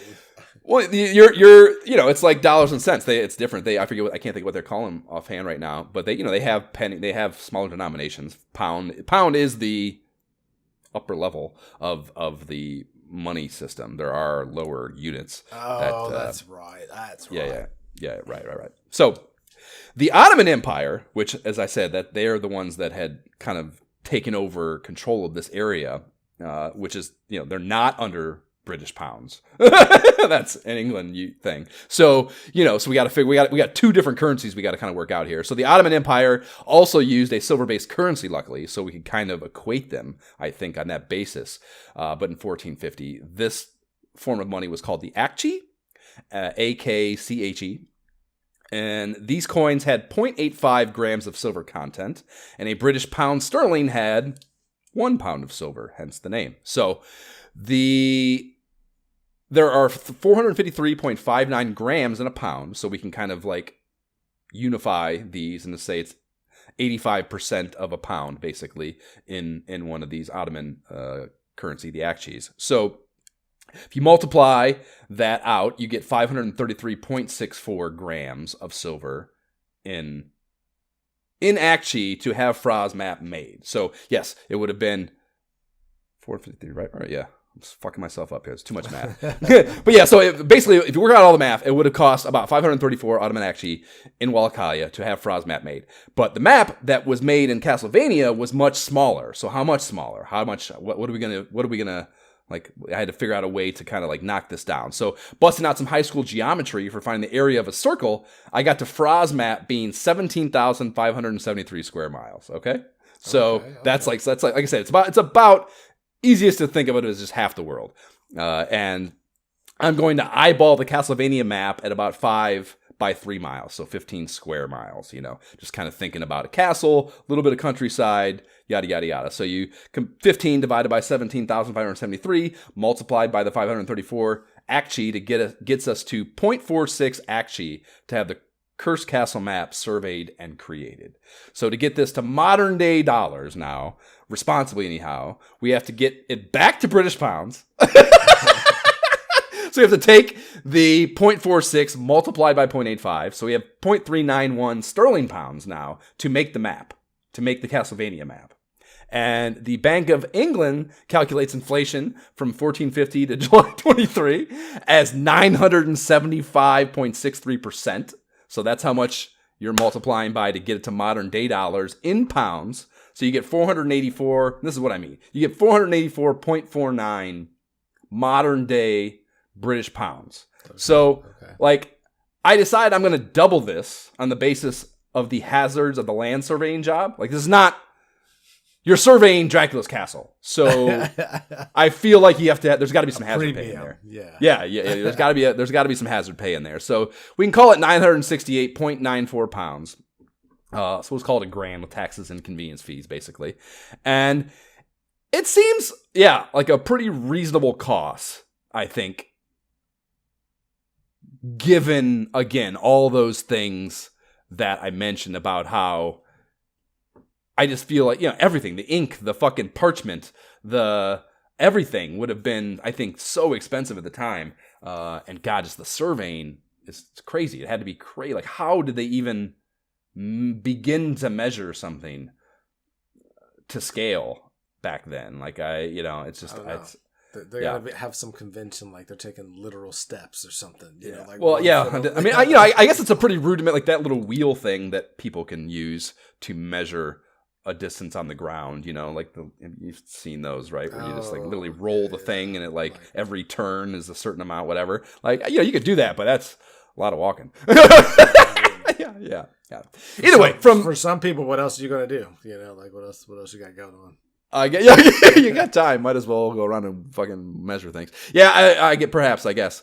It was a whole team of people. Maybe it was a lot of people. And if they're all making fucking tuppence, then maybe it works out financially. But anyway, from Trevor's perspective, there's no question that it's well worth the investment to have this map and be able to know how to get around Dracula's castle. And you're going to find all those bags of Dracula dough anyhow. So it's really just a drop in the bucket.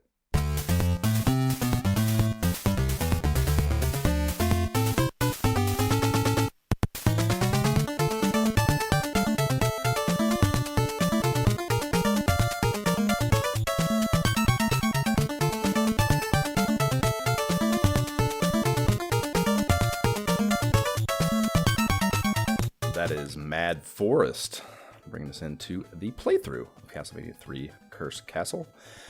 And is it Cursed Castle or Dracula's Curse? Dracula's Curse.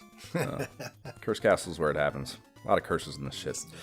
There's a lot of cursing happening as well. Also true. The title screen is what we start with, and they continue the cinema-themed tradition of the first two games here. Upon firing up, an animation begins. That is an effort to replicate blank film cells rolling by, little perforations on the left and right edges with light shining through them. Eventually, an image of Dracula's castle rolls on the screen for a few beats and holds as the film strip animation keeps on keeping on. And they then cut to black before some lightning flashes, partially illuminating the title screen in a few spots before the whole thing comes into view. So, nice fucking cinematic start to it all. And from there, a text scroll begins on the film strip. And this reads, during the 15th century Europe, there lived a person named Dracula. He practiced sorcery in order to create a bad world filled with evil. He began taking over the continent of Europe, changing countries from good to bad. The good people of Europe tried to fight off Dracula, but no one was able to survive. Finally, the Belmont family was summoned to battle Dracula's vile forces. The Belmont family has a long history of fighting evil. The townspeople became afraid of the Belmont's superhuman power and asked them to leave the country, which is a weird choice. They just killing Dracula on routine. Get the fuck out of here. Fortunately, the people found a mighty Belmont called Trevor, and the curse of Dracula has begun. The fate of Europe lies with Trevor. So, yeah, that's considerably more backstory than we got from the manual synopsis and has some wild elements to me. Yes, the people shit on the Belmonts and banished them. No one in Europe was able to survive the latest Dracula situation. That's not good, seemingly. And this raises the question of who the hell went out and found expatriate Trevor. Like, who, if everyone died, no one survived, who went and found him? And I think they're also really feeding you some heavy propaganda here in the idea that all the people in Europe are good people. And I think we have plenty of verification of historical facts that cite, or rather suggest, that is definitely not the case. So, a lot of things in there to question, I think, but whatever, it's a story. They don't fact check everything, I suppose. Right. They're lucky Trevor was ready and willing and able to save them. Like that's yeah. Well, I think it's like what I think of is like a Hollywood actor that falls out of favor for whatever reason, credible bad deeds or not, either way, falls out of favor in one way or another. They might be a little shitty about it, but ultimately I think if an opportunity arises to really be embraced by the public again, they'll take it. You know what I mean? Like, yeah, it's always better to be loved than hated, no matter if you can be offered a route there, that isn't too self demeaning, they'll take it, and I imagine Trevor felt the same way. Fair enough. Like, yeah, it was pretty shitty what you guys did, but I mean, if you're gonna put me up on a pedestal, fine. Especially I got the poltergeist kit. Right, yeah. Just supply me shit. Right, exactly. Yeah, I got the goods, so I can knock this right out, no problem. This won't even be hard. So it'll loop right to repeating that sequence if you want /let it, but hitting start gets that title screen back up where you can choose opening or password, and opening is interesting verbiage for game start. I don't believe I've seen that elsewhere. Again, I think it's kind of like a little bit of a nod to cinematic shit, you know, making it more like a movie, less like a game. Selecting it takes us to a name entry screen, which kind of fucks up the whole playing as Trevor Belmont thing, but I'm not complaining because now Todd Belmont is on the warpath. Let's fucking go. So, I was surprised as well. I was like, wait, I'm just spelling gentleman like this my whole name? Like, you didn't go with gentleman? You went with gentleman? No, not gentleman. A one time only for gentleman. Yeah. I guess it gives it more importance that way. Cut from the name entry screen to Todd kneeling at an altar in front of a large crucifix. A little ditty chimes in. Todd stands up with some showmanship, spinning and flailing his cape out as he turns to camera and lets the music settle before a smash cut to playing the video game. So let's talk controls and HUD. Controls, very simple. A jumps, B attacks with the whip.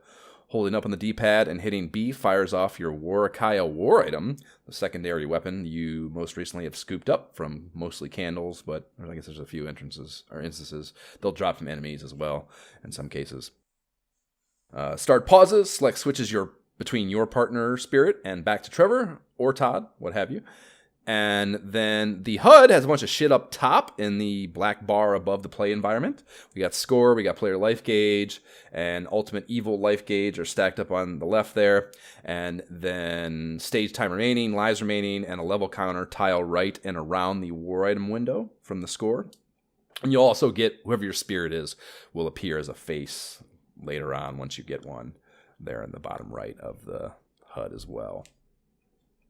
So we start on, so there's no level breakdown in the manual. So I initially was kind of like struggling to like how to what to call these places. None of that's in the manual really, at least not in an orderly fashion. They mention stuff randomly, but not in any way that you could like connect to game levels or anything. So I ended up pulling up the Nintendo Power, the last Nintendo Power issue 18 that we went through, and that actually lends a lot of lore to this. So I use Nintendo Power 18 for a lot of the descriptions and stuff that we'll go through here. In this first one, they call them routes instead of stages, which makes sense, I think, given the branching nature of them. But the first one here is called Warikaya, so we're starting in the village that this problem is originating from, the biggest of Dracula's attacks. Though, again, the implication this is like all across the countryside, everywhere. All of Europe is fucked. But we start in Warikaya. Anyways, and then the Nintendo Power description for this is Trevor begins his quest in the village of Warikaya. Fearing the invasion of Dracula's undead troops and the villagers have fled, leaving Trevor alone to face the onslaught. Advanced scouts of Dracula's armies have already invaded the town, but Todd can easily master these weaker foes. And they get right to it with the music here, as this first stage theme, called Beginning, has become a Castlevania series staple.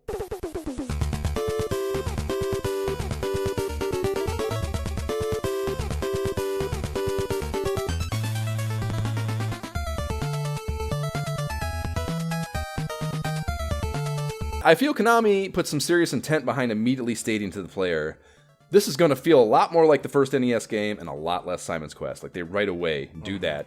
To the point of, and I don't know if you recall this or not, but you open in this courtyard just like the first game, where you were immediately given the opportunity to whip a few destructible power-up things, those lamps or braziers, and you get your first war item, the dagger, and you also get a couple of whip power-ups, and Trevor's whip has levels to it just like in the first game.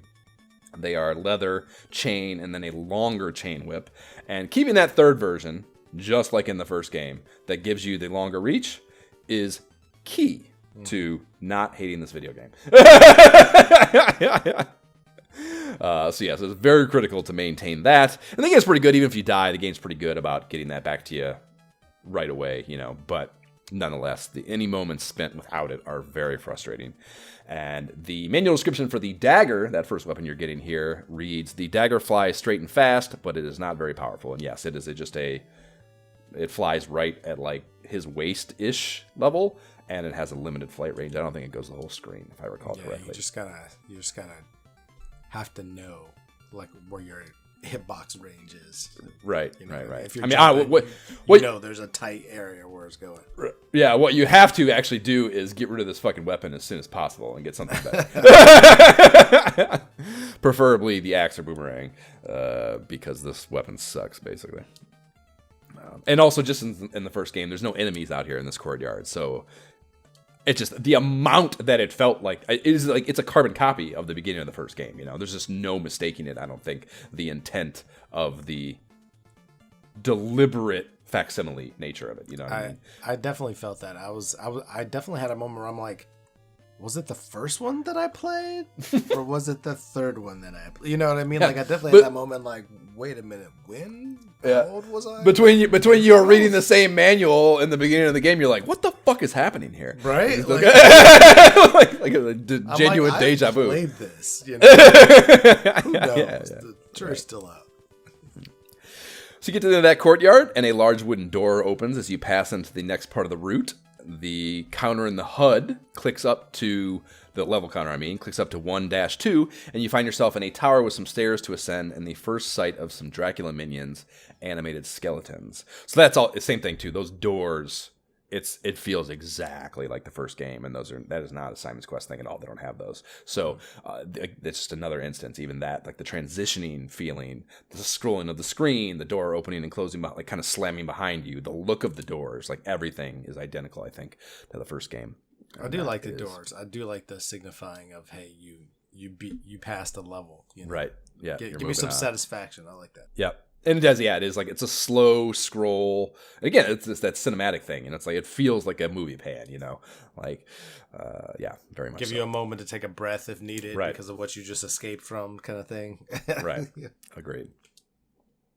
So in the very first stairwell, I immediately noticed a massive quality of life improvement they've introduced here, just as far as the controls go. The hitbox within which you can hit up or down on the D-pad to start ascending and descending stairs is about a half step in either direction of the first stair.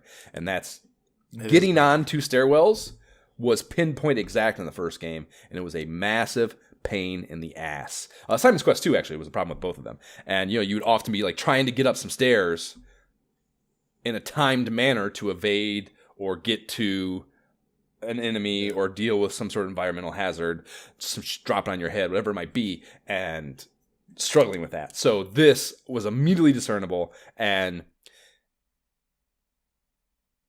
I would overall welcome, I think. It does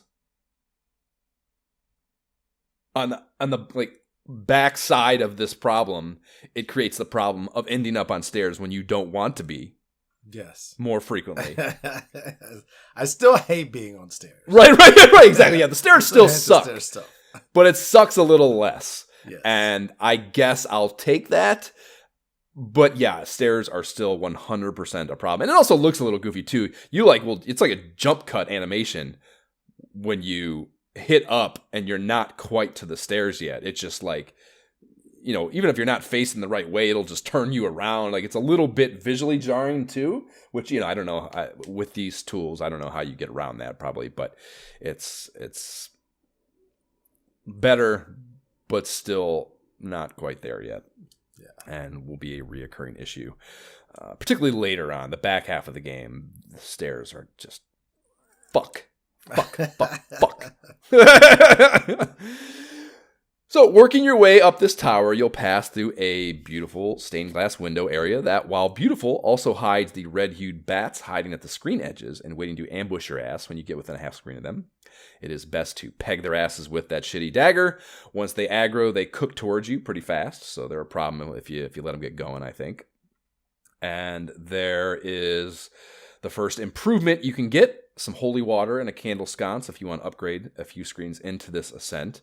And it's actually given the moniker Sacred Water in the manual, which I have to assume was a half-hearted attempt to mitigate the religious shit in the game documentation. But there's all that Christian iconography everywhere still. Yeah, right, exactly. So throughout. Right, so yeah. Yeah, and even the rosary is there's if that was the motive, and there's conjecture there. That's me guessing why they would change it, because it is called holy water for sure in Simon's Quest, and I'm pretty sure the first one too. At least I think I'm right about that. Sacred water seemed new to me for sure, but that's also not a real term. I think we all know holy water. We know, Yeah, we can see through your bullshit for sure. So yeah, even more reasons. Stop trying to make up new stuff. To stop blowing smoke up my ass. I agree. But whatever, that's not new. Corporations blowing smoke up your ass. That's a tale as old as time. The manual description for the sacred water reads: "This flies along an arc until it crashes onto the floor, where it spills out and begins to burn, baby, burn." So yeah, all these they put a little flair in these descriptions, and I appreciate that. It's not just a kind of fucking matter of fact. Here's what it does. They have some fun with it, and I dig that. So yeah, it's similar. It didn't do that in Simon's Quest. It would I don't think it would burn, would it? Not in the same way. Like the first one, it was a column of fire. That was like a Dracula hack, basically, to just fucking pound him with the holy water. I remember. Which I don't believe I had the luxury of, if I recall correctly. I hope not, given how much my memory of that battle is a bad one. But yeah, I feel like it's a little stronger of a burn here than in the second one. I wouldn't really know, man. I feel like I rarely came across this. And I would even when I did. I didn't want it. No, I would always get something else. Right soon afterwards. I feel like I didn't have this ever for long. You know what I mean? Well, honestly, if you want to do that's, I'm going to get into that, but that's a problem, in my opinion, is that they have not fixed with this. This was a problem in the first one too. Getting your weapon taken from you, I call it the Friday the 13th syndrome. That's a big problem in that Friday the 13th game, where you just. You are jumping around hitting those fucking things, and especially with his deliberate ass fucking unaugmentable jump mechanics, it's extra shitty that you get you can be jumping and you can see it happening. You just gotta get it. Exactly. You can see it happening more so than in a lot of games because you have no control over your jump. So you'll whip and thinking it's just expecting that it's just another fucking heart pickup for ammo, and you'll see that it's that fucking dagger, and I'm about to lose my goddamn boomerang. You got to be kidding me. Yeah. Save scum. That's what that means, actually. Nope, not taking that. Fuck you, Castlevania. At the top of this climb, you'll get back outside to deal with some more skeletons, but these have bone tossing skills, and as you head right down to a bridge area patrolled by flying Medusa heads.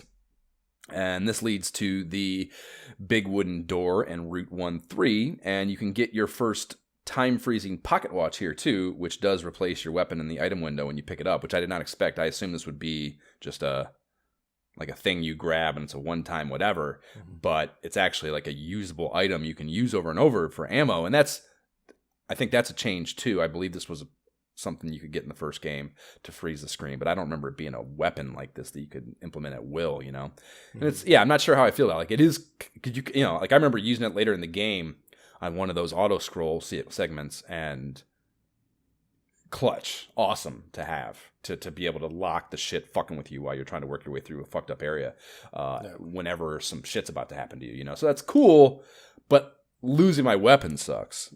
The other weapon, because once you're out of a hard sequence like that, you don't want that. You don't want this. You don't want this permanently ever. It's just a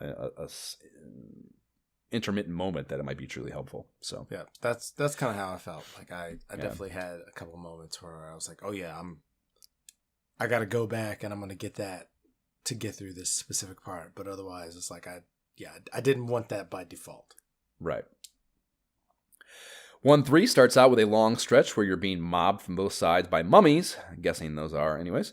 And there's a wee bit of platforming in here to complicate that danger. I got my first rosary in here, which, like we said, kills everything on the screen.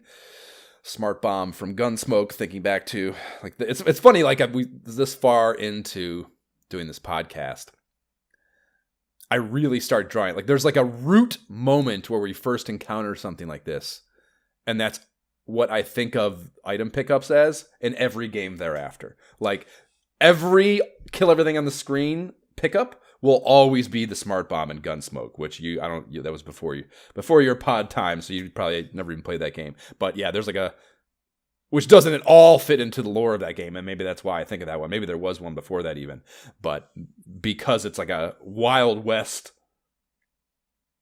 themed game, and you can get like this modern nuclear bomb that kills everything on screen. Like that's just what I think of every one of these pickups, like this kill everything on screen items as. I always have some old game that it draws back to in my mind.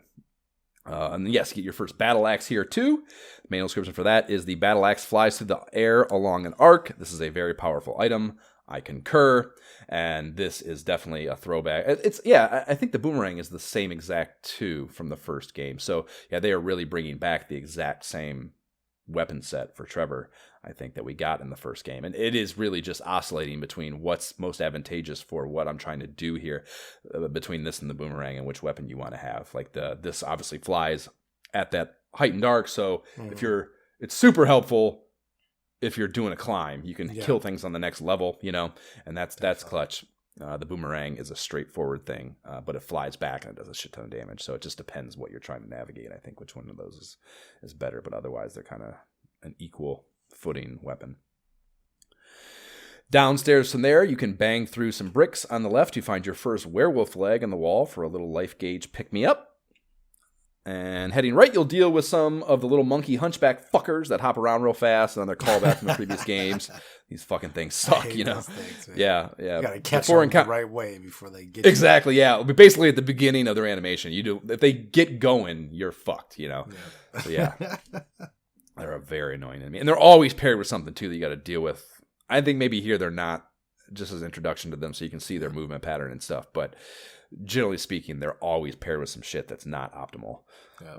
They're baby stepping you right now to screw you later. Right. And then you first encounter one of those snakehead statues that spit fireballs right and left. Like one way, the top will shoot one way, the bottom will shoot another way. And these are almost always, I think maybe you get some 2-shot ones here and there, but for the most part, they're 3 shots, these bursts of 3 shots. That you can just stand there and whip to get through them, and then inch up to it in between that burst is the way to deal with them. But they're usually also similar to, I just described the monkeys, they're usually an environmental addition to complicate some other thing that you're dealing with. And very frequently are things that would make me scream, fuck. Of course. Totally understandable in that situation. Yeah. So 1-4 is some more Mummy Onslaught shit plus bats before rolling into a graveyard arena that pits us against our first Ultimate Evil boss battle. And you come in here, you can tell there's something goofy on the ground in the very middle as you enter and walk past it. Not sure what it is though. And once you do pass it, that something animates into a large horned humanoid skeleton with a sword and shield. They call this the Skull Knight. He'll jump up onto the platforms and track with you, and if you get within range, he'll drop that sword right down onto your melon with an overhead chop attack. But with a 3rd level whip, you can just spam him, and he'll drop right before you. And like I said, you always get, but they told you in the manual that you get all your life back. So anyone that you can just spam, there's no incentive not to do that, because you're going to get all your life back, So that is basically what you can do with him. I presume that's what you did. I beat him with 52 knives still remaining, because I was hoarding stuff because I wasn't sure how hard the boss was going to be, what I needed. So I was like, oh man, I could have been using this more often. Just dumping on his ass. Yeah, that's a good point too. Yeah, much like I said about time, ammunition, and that's always the caveat though of safe scumming. So I never ran into running out of ammunition for the most part, but I was safe scumming. So I did later. At this point, no problem. But right. I started, because of this, I started using the weapons more during the stages to help get me through. Right. So in turn would have those problems later. Okay. Unfortunately. When you do kill him, he bursts into flames as the life bar runs out, and then a flashing red orb appears in the air and falls to the ground in front of the gravestone. And an interesting thing about this, I noticed the timer keeps going until you grab that puppy. So if you're tight on time in a stage, the potential exists to get fucked there, and that is fucking grimy, I think. That's kind of grimy. Sucks. Yeah, like whatever. Yeah, what is like? Think about that. That's a word. That's a talking thing, like, or something worth talking about, I should say. What does the timer represent? Like, there's an overall need to get to Dracula. So I guess that if you go by that logic, time's still ticking after that drops and you kill the boss makes sense. But there's also a flip side of that. I feel like the incentive to hurry through something would go away once you took away that ultimate evil in the area. You know what I mean? So I guess it depends how you want to look at that. But I don't know. Maybe something like the orb is exposed for a certain amount of time. So, yeah, maybe, I guess, because you would have died before that. So, like,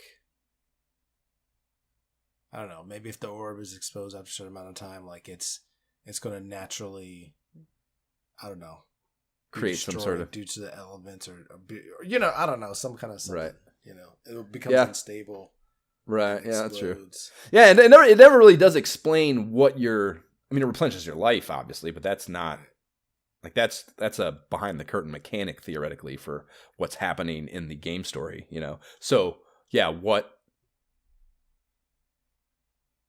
it doesn't explain what those why you need to collect those. I get it's probably just thought of as just like it's an accumulation of power necessary to actually battle Dracula. I guess is probably the simplest explanation, and they feel like that's a given. They don't need to explain. You are consuming from. Right. You can't let it out in the wild. It must be transferred into something. Harnessed. Yeah. Must be harnessed. There you go. I like it. When you do grab it, a celebratory stage clear tune plays. They then count off your remaining timer ticks and ammo hearts as bonus points. So there is a point incentive to accumulate hearts and still have life remaining, I guess. So that kind of, if you give a shit about points, which I certainly do not, I would say we collectively do not, then perhaps my idea that just spamming things is not really valid. But points are something I did not pay attention to. I was going to ask you about that before, like the whole point total thing at the top of the HUD, it did not even exist for me. Beating a dead horse. How little we care about that. Yeah, I don't know. I'm sure at the time it was, because again, the arcades were still so close that it was a thing. Yeah, in the arcades, yeah, sure. Yeah. Cut to a map cinematic where the track World Map Destiny plays.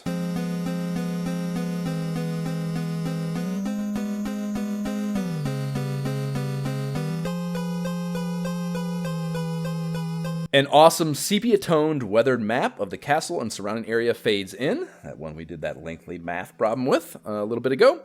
Then a portion of it is zoomed in on and moves to the middle of the screen, and a jagged white line showing the path traversed already appears on the graveyard part of the map. Then a large blue pin appears depicting the spot on the path where Todd has reached at the end of that first route. And below that, what appears to be part of a route appears below the map, and your sprite walks out from the left and up to a stairwell, or stairwells, leading up and down. And the upper path appears to be part of the castle, and I think those are gears of some kind you can see through an archway. And Nintendo Power calls this the Clock Tower of Untimely Death. And it's looking at the map, I think the idea is that you're going down that bridge, that bridge on the left to the castle. There's the tower you got to go through there before that, and that's the route I believe they're calling the shortest route in the game that you can go down. So I did not take that, but the lower path, I went the lower path, and the lower path has forest vibes, the Forest of Darkness, and you can see some grave markings in the background of where you walk into from here. So it's symbolizing that you're in the graveyard where you're standing there now. So yeah, this kind of correlates with where the pin drop is on the map. To the east is the bridge leading to the castle, and to the south is you're staying on the other side of the lake and heading south into the forest. And yeah, I mentioned I went the forest route. Where'd you go here? I also went the forest route. I did not think it was a good idea to try to waltz directly into the castle. Right. It seemed like it's not a smart idea. So agreed. Yeah, I went the same way. Agreed. Yeah, that my logic was the shorter route is probably not the easier route. Yeah. Which I guess is like, again, not what they say, but it still is just from. I wasn't looking at anything at this point. I'm like, I don't want to see, like, I don't want anything to influence me, like, which one I should go. Sure. So, yeah, that was my complete and total logic at this point. I was just, I was going on the same logic. The couching to it is in the Nintendo Power. It explained how there were, and I didn't know what they were. I was using, kind of like we do in the side quests, I was using the Nintendo Power as purely manual reference or description references for the levels and figuring out the route names and stuff. I wasn't using the maps or anything. But yeah, there's one of those charts in there explained how certain characters are inaccessible based on certain routes. And I didn't, that was my biggest logic was I didn't want to wall myself off from any of the characters. And that was what I was most worried about, even past the danger, I would say. So the Forest of Darkness, the southern route, is route number 3, and the Nintendo Power description for this reads, deadly owls reside in the Forest of Darkness. Whether you've entered by way of the Clock Tower or from Warakaya, you'll have to face them, but it is worth the effort to gain the chance of getting a new spirit helper. And this looks like another castle courtyard space when you first enter here. We have some of the falling spike slabs on chains that were in level 6 of Contra right at the beginning. That's what I thought of when I saw those. And their hitboxes are total bullshit, and they one-shot you. You die for even the slightest brush by one. These pissed me off a great deal. And if I wouldn't have been save scumming, I probably would have been leaning on continues right here, actually. I don't know. What was your experience with those? Did you... I feel like they clock your ass way too easy. Like, I do not. Wait a minute. Sorry, the spikes that fall from the ceilings are like on chains. Oh, yeah. I mean, they were annoying enough, but like I figured out like the cadence they become and kind of like when to anticipate them. Yeah, no, I mean it's not hard to do that. It's easy to do that if you're super patient about it, but you're trying to fucking go, man. And like I feel like they were like, I was trying to go and they were hitting me. You're going on as they ascend, as they come back up, and like I would be going, and it's not hitting me. Like it's like I don't know. The hitbox on those was bullshit in my opinion. I mean, they were definitely annoying because they would kind of also pop up when you're trying to go up the stairs, leave a freaking level. It's like why are you there? Like I beat all of you, and I'm going up the stairs now. I want to just like drop up right there. So that was super annoying. Yeah. Yeah, they're usually in groups too. Yeah, so you can deal with a bunch of them. So I lost my axe weapon to some shitty holy water here and was reminded, yes, this is the first instance of me having that happen, the Friday the 13th syndrome, where the shit's getting taken from you when you don't want to.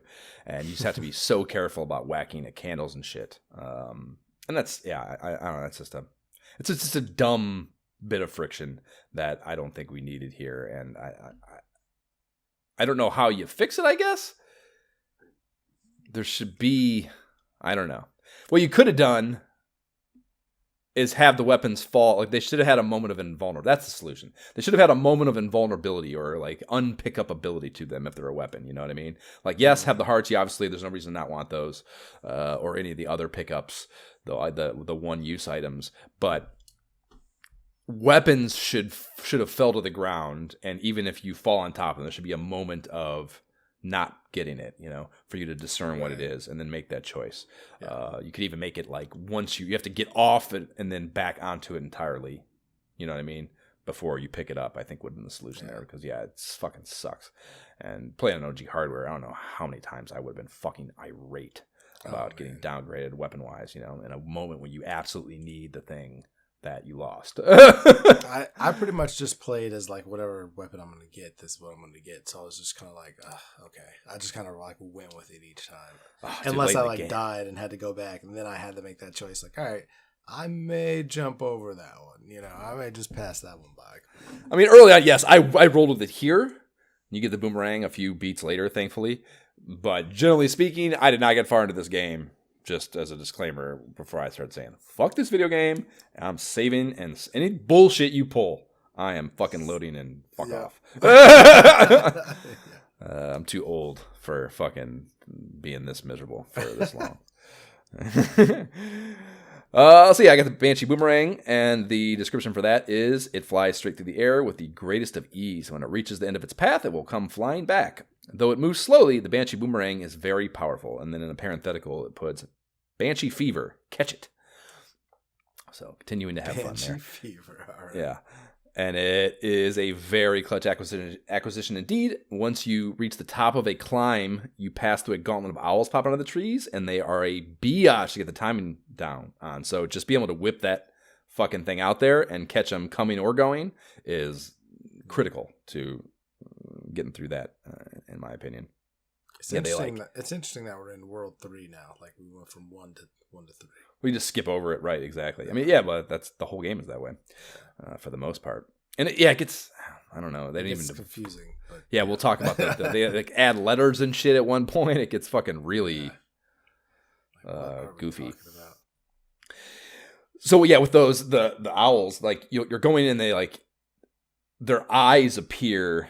Just their eyes appear to tip off that they're coming, and there's like this weird, not weird, but there's like this beat. There's a beat, yeah. Before they actually emerge, and it's timing that out was really tricky in my opinion. I had a lot of trouble getting through there. I actually got used to them where I would just kind of like do a jump beat, and I was just kind of getting them like before they even had a chance to get at me. I could not get a timing down for it, especially when you get to where you get more than one on the screen, or like. Yeah, if you're moving, the axe definitely helped in that situation. Axe time. Okay, yeah. I had the boomerang. I didn't have the axe, so that would have been, maybe that was the problem. Moving through the door after them gets into 3-2, and you go up onto another cliff top with some slick lightning storm effects going on in the sky. Looks very, very good. And those little monkeys and snakehead statues try to slow you down on here, but it's rather cake, and the door to another branching map path is just below that. So yeah, so you're not even, in this case, you're not even finishing a level per se. You are in the middle of Route 3, and the upper path goes to 3-3, so you stay in 3, and the lower path jump cuts to 4-1, which is the Dire Marsh. And the upper path looks like it maybe had some Siffa shit going on with it. I thought I could see her in there. It looked like maybe that's what that white thing was. So I was like, okay, I want a companion. Let's do that. So I went up here. Oh. And that is where I got into her track. That kind of, honestly, once you go into her track, I don't even think I was offered another person. Maybe Alucard? Yeah, I don't think I had another. I think, once you get into the Siffa track, you might be in the Siffa track. Interesting. I take it you did not go that route. I was confused as to the fact that there was another decision to make already. And I was like, that was kind of quick and easy. Like, another decision? Like, I guess down again? Like, that was kind of my note. Like, down again, I guess. Okay, yeah. No idea. Yeah. So I also stage 4.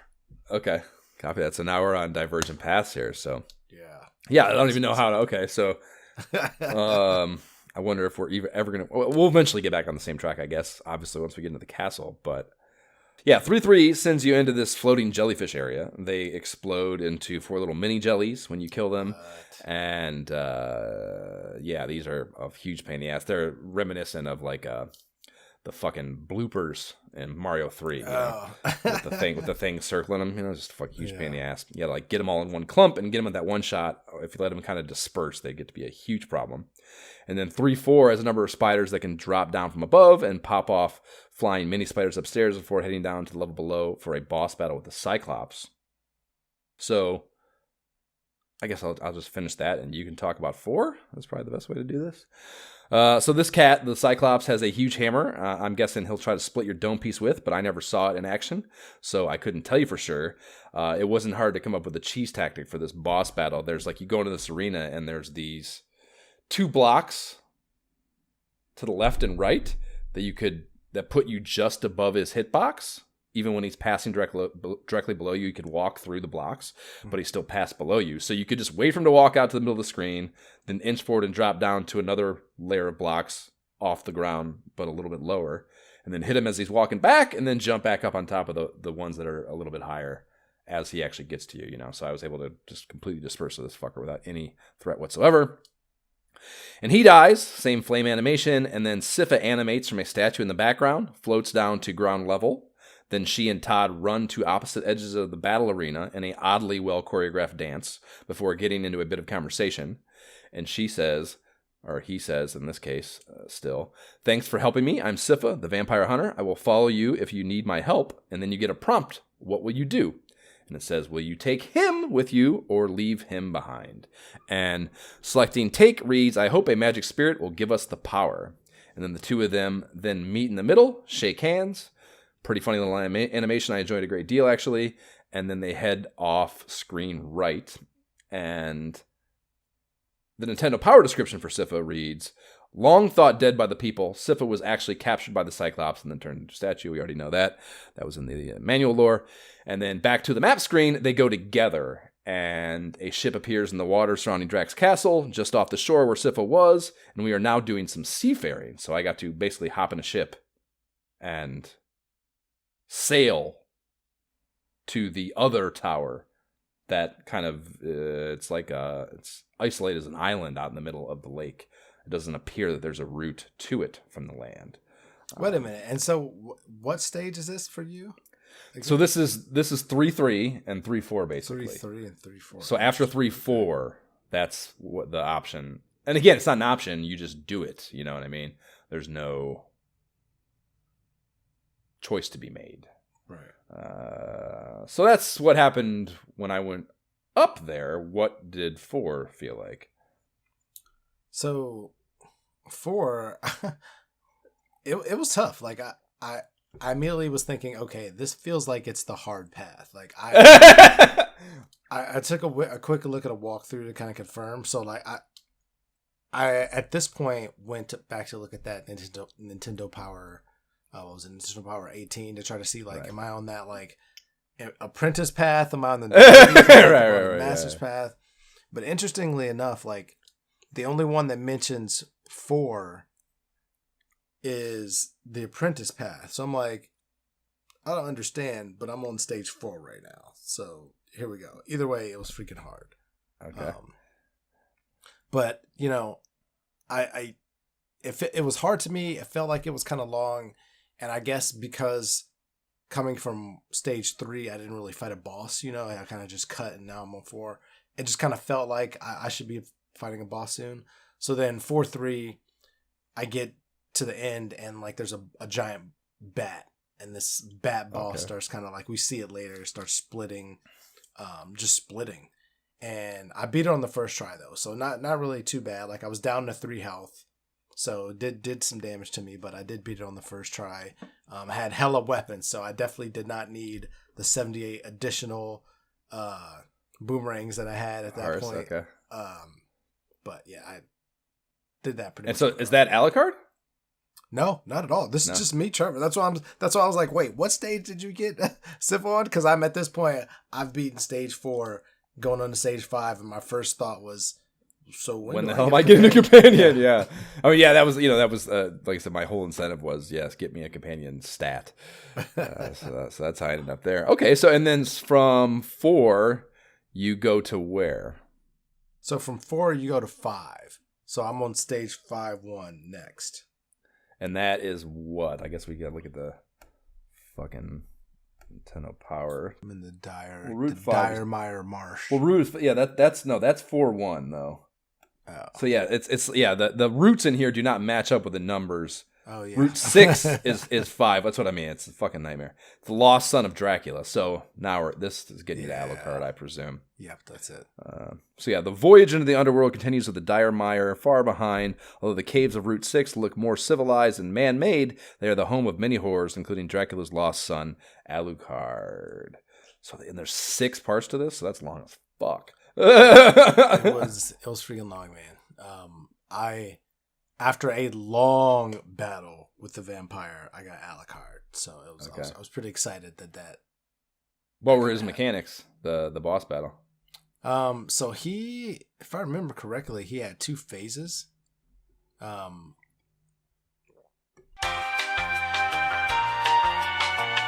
When you're fighting Alucard, there's a big casket. So like you walk in, it's like clearly in the bottom of some church. There's like a big cross in the background, and like there's an open casket. And then out of the casket, there's like a swarm of bats come flying around, and cool. they form into him. And then he shoots like 3 blasts at you, and then it just kind of repeats him kind of like flying across the screen as in his bat form, then reforming and shooting at you. So he's not particularly hard, but like once you get him, I was like, all right, finally I got a freaking companion.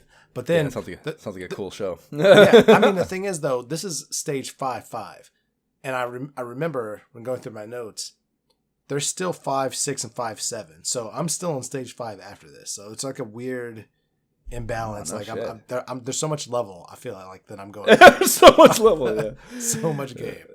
Okay. So then what, is there another boss at the end of 5? At the end of 5, let me see. There was a freaking yeah.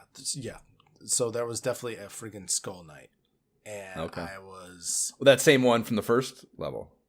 I mean, maybe it's the same one. It definitely is not easy. It was not easy. I would say it's not the same at all. Like it was like a new one. It was harder to freaking beat this time. Okay. And what's this Nintendo I Power had to Show freaking about focus. that? I don't know why. Yeah, it doesn't even talk about another boss. Fucking savages. Okay. Crazy. Yeah. This game is fucking nuts with the fucking branching paths and shit. Okay, so getting back to my journey, I guess then. So after I got Sypha and we sailed out into the lake there, you play a level actually on the ship itself. It's called the Haunted Ship of Fools. What? It's described as, yes, the ghost ship is a daunting obstacle full of creaky rigging, rotting planks, and a scurvy crew of undead sailors. However, if you make it to the ship, you're well on your way to Drax Castle. Once conquered, the ship will take you across the lake. The route number display now read 4/0A, and that's fucking odd to say the least.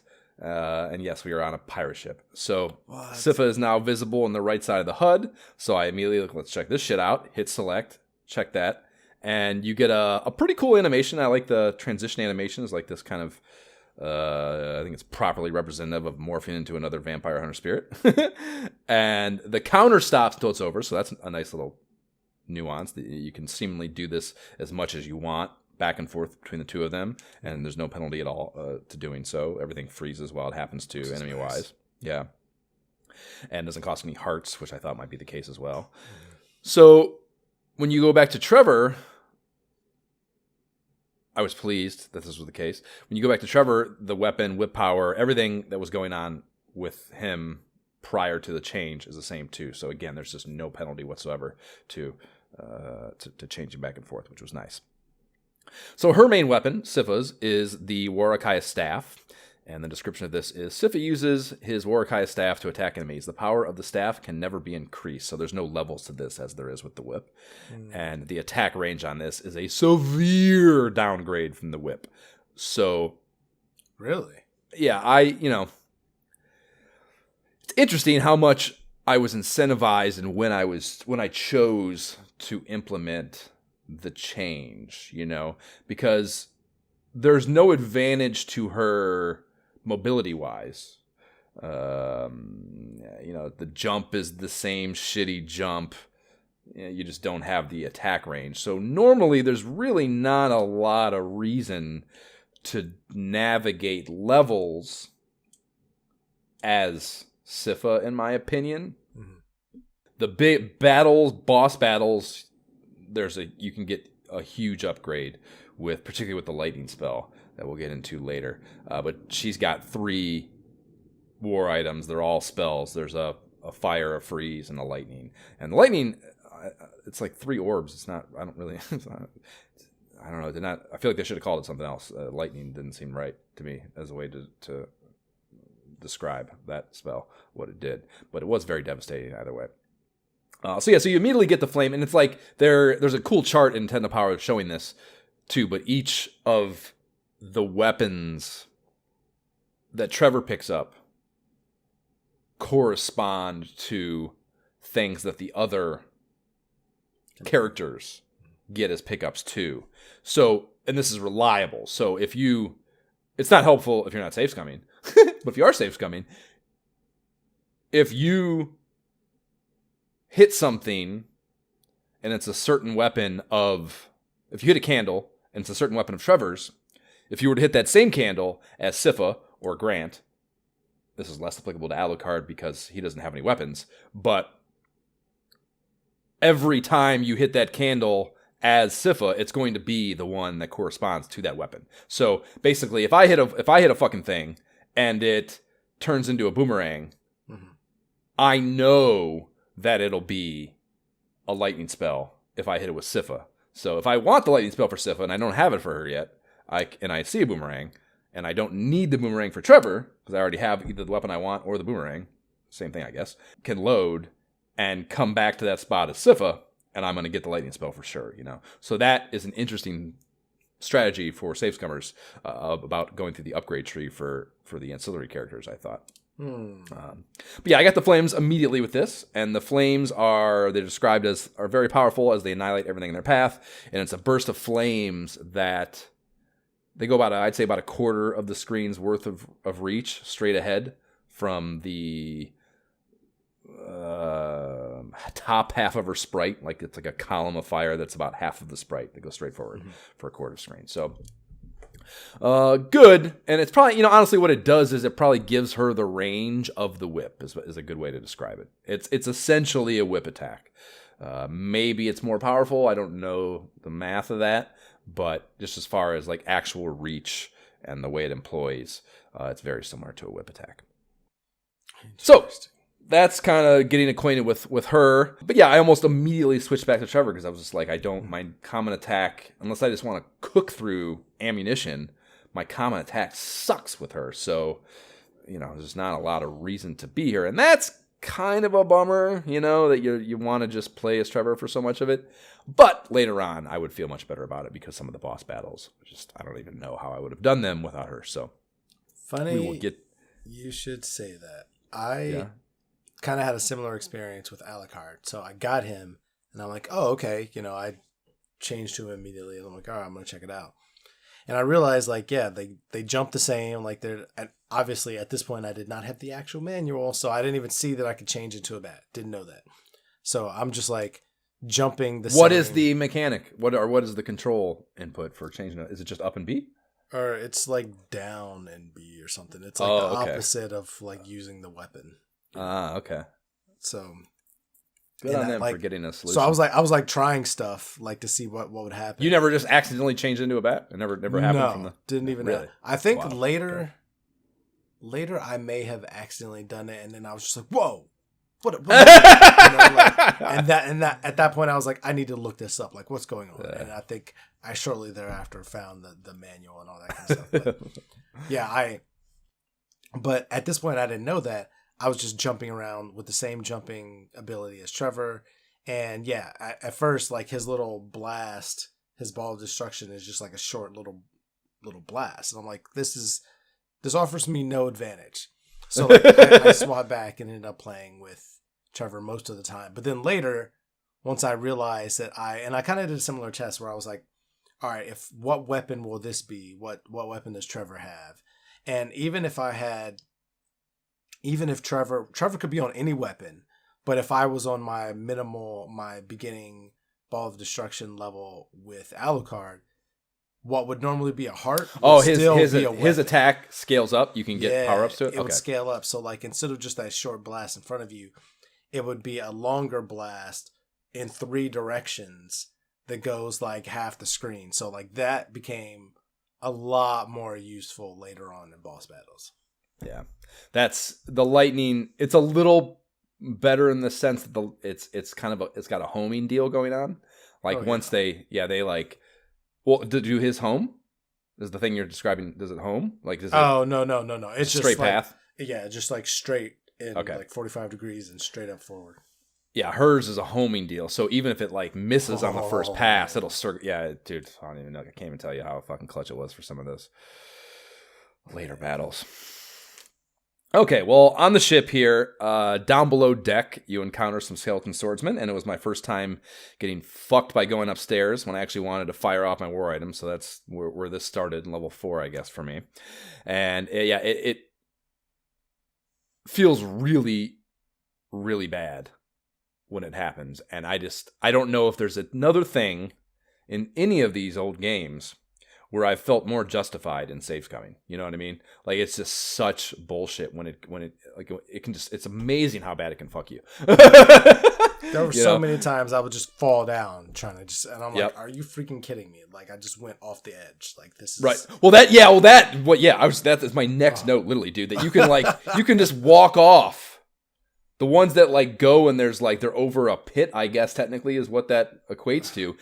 You can just, walk off the edge, and if you don't go down, right, and you just walk off and fucking die. And it's like, you can get there, I think, in in-game justification in the idea that, these are going to be shitty staircases built by slave laborers, that are not, they're not necessarily adhering to building codes or anything. And I can get that, that would make them difficult to traverse, and there's some chance of just plummeting to your death. But it does not feel good, and it's very, very frustrating. Through a wooden door, took me to 4-0B. So again, we're going through letters here. And in here, there are floor tiles that will fall away. So you get your first fucking floor bullshit. So they're like, they kind of have like a cracking animation to them. And eventually they'll fall away entirely if you stay on them too long. Yeah. So those suck, and they'll be used in many cases to complicate environmental situations a great deal. There's a little bit of a climb up to the door to 40C, where you're pitted against some hardcore platforming activities as well. They're vertically moving, and they go in one direction before clipping off the screen and coming out the other side. So you get these, they're just like, they scroll all the way through the screen and then come back out the top, and they time them differently. So you got to like, sometimes you want to get on all it's low to get to the next one that's further ahead. It's just like, it's again, it's the kind of thing that without saves coming, you're dying a couple times there. You just are, Yeah. And there's so much of that in this game that I just can't imagine. Much of that, I don't know how anyone ever beat it on OG hardware. I just can't even imagine the amount of muscle memory you need to develop to make it through this game without saving. Yeah, it's just crazy. You're on stage 4 right now. I'm on stage 6 right now. And my first note is I'm definitely on the Masters route. Like stages 6-1 and stages 6-2 were so tough with no save states. I'd be hella frustrated. Like I don't even. Did you fact check it? Were you? Are you? I think so because I'm on. But okay. I feel like I've done like. That's all. We got the Nintendo Power. Looking at the Nintendo Power. Yeah. Let's take a gander here. Where's that root tree at? I just had it open a second ago. So what they say is that Masters is take routes 1, 2, or 3, 5, 6, 10. I'm on 6, so I said, okay, I'm definitely on Masters route at this point because Masters is the only one that has stage 6 in it. Even though because I went 1, 2, or not 1, 2, like 1, 3, 4, 5, and now I'm in 6, and 6 is like freaking tough. I can't even make sense, heads or tails, of what it's saying there. Take routes 1-2, or 3, 4, 7, 8, or 3, 5, 9. It's 1-2 is in all 3 of them. Why does it say or? It should say and, right? That's an error. It should say 1, 2, and. I never went to stage 2 though. I went from 1 to 3, so I don't know what they're even. This doesn't make sense. Yeah, well, 2 is the clock tower, and that goes. Where does that go? Route 2, 1 through 2, 6. And yeah, I don't even know. It doesn't really tell you. And I went 3, 4, 5, 6. So like my route is technically not even listed there. Right. So I went to Masters if you add. Well, no. Remember, it's not stage 4. It's route 5. Oh, the freaking! I keep thinking that. Yeah, I did that Route the whole 4 time. is the ship. So I went I 3, see. 4, 7, 8. That's probably the route I. Yeah, so I went the apprentice route. So I went the easiest route, and I still wanted to kill myself. That's interesting. Okay. Well, all right. Yeah. So the boss battle in the ship is, well, you get a mini boss battle at going into what? At the end of C going into D, you get a mini boss battle against a Medusa type deal. It's pretty cool animation. You get like, you walk up to you see the door and you think you're headed out, and then there's these snakes running around on the ground, and the snakes all like climb on top of each other and congeal into a Medusa figure. And she kind of like builds up out of that. And she shoots arrows with these energy rings that can briefly turn you to stone, where you're definitely going to catch an arrow before reanimating. So you want to avoid that, of course. And this was a situation where I just boomeranged the shit out of her. And even in that case, it took 2/3 of my life meter off. And that sucks because it's a mini boss battle. It's not an actual boss battle. You don't get your life back. So that's a tough part of the mini boss idea in this case. They did mercifully put a werewolf leg in the upstairs wall right after you pass into 4D. So if you're fence testing the walls for wall meat, you at least get a little reprieve there. It's funny that you're using the official manual verbiage of werewolf leg. Since I did not have the right manual, I called it turkey leg the whole time. Yeah, it's werewolf. The whole time. Like I need a wall turkey leg. Yeah.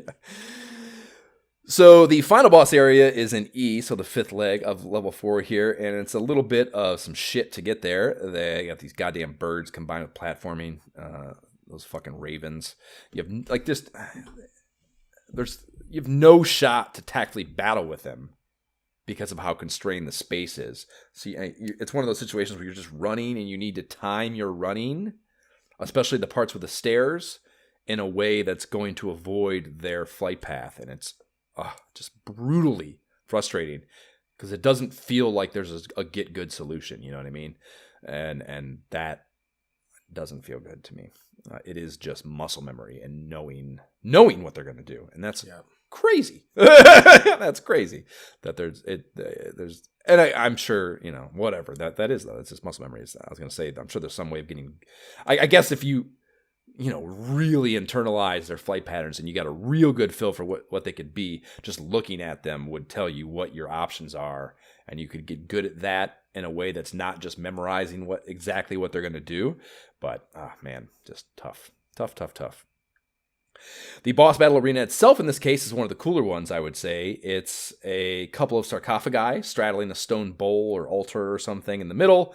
And there's an ethereal spirit face immersed in a blue flame floating above the bowl, and you walk into the arena. The flame flies up in the air and floats around until it comes to a stop above the left sarcophagus, and flying down into it, busting the door off and releasing a couple of mummies. So that's like a multi-stage deal. You fight 2 mummies, and they fire off mummy wrap things, and you can boomerang again for these. Thankfully, you do still have to worry about they'll fire them low. They'll do high and low flight patterns, so you got to kind of accommodate for that. But generally speaking, you can kind of just spam these fuckers. Switching, I would like fail this battle a few times with Trevor, and then like remember that I had Sifa, and like, oh, I should try her fucking flames. I mean, mummies in particular, see what happens. Yeah. And she definitely vapes the shit out of them, which makes infinite sense. So it was cool to me that that like the physics made sense. You know what I mean? That like she could vape them more easily made a lot of sense. So I was glad that was the case. But however you kill them, they die. The flame reappears and then pops open to the right, or pops over to the right coffin and bangs that open. And then another Cyclops comes out, the same exact thing from the Sifa battle. And he's got the manual or the mallet deal, and he's infinitely more difficult to deal with when you don't have a total cheese spot to whittle him away from. So this was much harder. And Sifa is totally useless against him too. The flame thing was not. He seemed impervious to all secondary weapons. So you had to either use her shitty little stick with its no reach, or get back to Trevor and use the whip. It is kind of cool, I thought, that there would even be an incentive to mid-battle switch between the two. That was kind of cool. It made it feel more team oriented, So I did like that actually, but obviously feeling that out is a little frustrating. Oh yeah, the only thing I could really come up with was just kneeling on the right platform and just spamming his head with the whip and then taking the lumps that came with that like a man, once I got back to using Trevor. So that was definitely a strategy for some of these bosses. Yeah.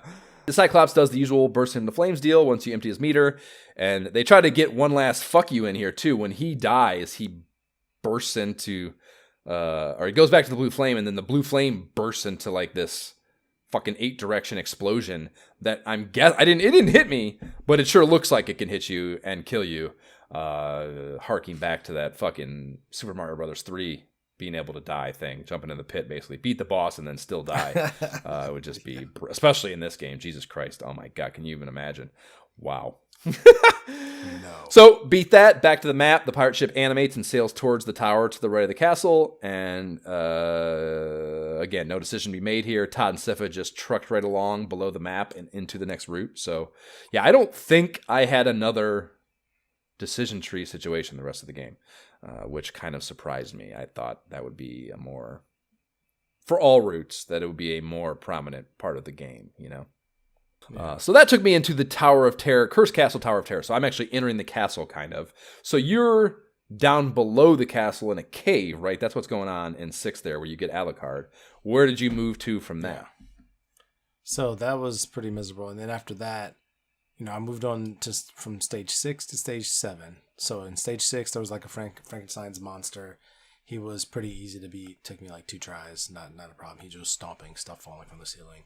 Okay, yeah, I got Frankenstein next too. So maybe we're on the same route then. So route, what is that? Cursal Causeway of Chaos. Route 7 took us through Frankenstein's monster. Right. Okay. So yeah, that's what I'm on to. Okay. So then we're on the same place here. Okay, great. So let's talk about that. So this is described in Nintendo Power as you found the shortcut to Dracula's castle if you made it here, but don't pat yourself on the back too hard. There's plenty of challenges still ahead. So I guess the idea is there then that you kept going east through that marsh and then kind of wrapped around that. So you actually kind of like passed through the edge of the southern edge of the lake there is kind of what the marsh would be probably. And then went into a cave below the lake to get to entering the same area where the ship drops you off, basically. I think that's the way to make sense of that. But we're not on the same path, though. That's interesting, because this is... No, but I think we're rejoining... No, but I'm saying this is 6A through 6D. I didn't do that. Like, I did not fight the Dragon Duo at the River of Death. I did not do that at all. I went from 6-1 and 6-2 to stage 7. I did not do this. But so you fought Frankenstein. You fought Frankenstein, right?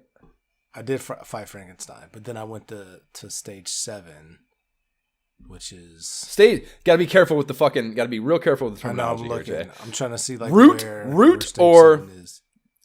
Route or stage. Stage, mainly stage. I went from stage 1, 6-1 and 6-2 to stage 7. 6-1. So you went all the way to Route 10 then, you're saying? 6-1 and 6 is maybe so. I don't see. You got the Nintendo Power open, right? Yeah, I'm looking at that. Okay. Yeah, 6-1 is Route 10. The Sunken Temple of Sarnath. Which, yeah, I never saw this at all. Yeah, the Bone Dragon King. I did not fight him. It feels like you did a bunch of stuff that I didn't do at all, but then now I'm doing all this stuff that's new. Right. Okay, so I guess...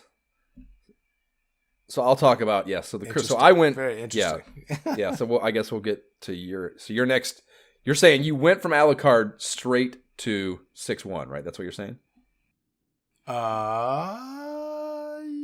Yeah, I got Alucard in stage 5, and then went directly to stage 6 after that. Okay, so that's a. So I was like doing stage 6-1, stage 6-2. So yeah, so I had routes. I went from the ship, skipped over routes 5 and 6, basically straight to 7, the Tower of Terror, and then route 8, and so route 9. Okay, so block 5, 7. You're right. Jesus Christ, it even splits that up in here. That's crazy. So yeah, it was the Skull Knight King this time that you fought at the end of 7. That's route 9. So you did route 9. You already talked about route 9. So that makes total sense to go to route 10 at least. So at least that kind of makes that make a little more fucking sense. So yeah, so I'm in route 7, block 5, 0A through 50C, and it's basically that right tower that I'm dealing with here. So gotcha. Yes, this is described as you found the shortcut to Dracula's castle if you made it here, but don't pat yourself on the back too hard. There's plenty of challenge still ahead. And shortcuts are hot, so I was excited about that.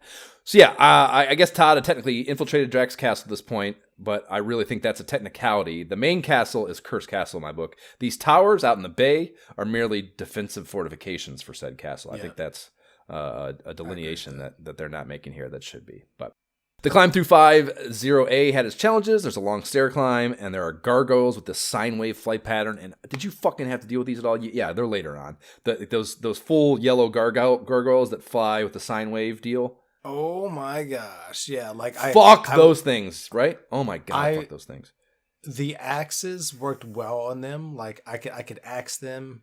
And like I finally got their timing down later to where like I could handle them if I. But you're on stairs, man. Are you talking about? Because they're always on stairs that they're presented. I think. They're definitely on stairs. Dude. I'm talking. Anytime I had to use a weapon on stairs, I got so upset, dude. I got so upset about that. It's so shitty because you can. It's so shit because then you're climbing further than you want to climb. You know, and it's always they pair these with like the fucking snake tower thing or the serpent fireball things, so it's very important where you are on the stairwell and timing that out. So the idea that you have to fire and hit up to fire the weapon and take yourself off where you want to be on the stairs to use them sucks. It just sucks so bad, dude. It sucks so fucking bad. Oh my god, yeah. This is really where there were parts where I considered quitting. I considered not beating this game. On a lot of these parts here, where you're dealing with the stairwells and these gargoyles.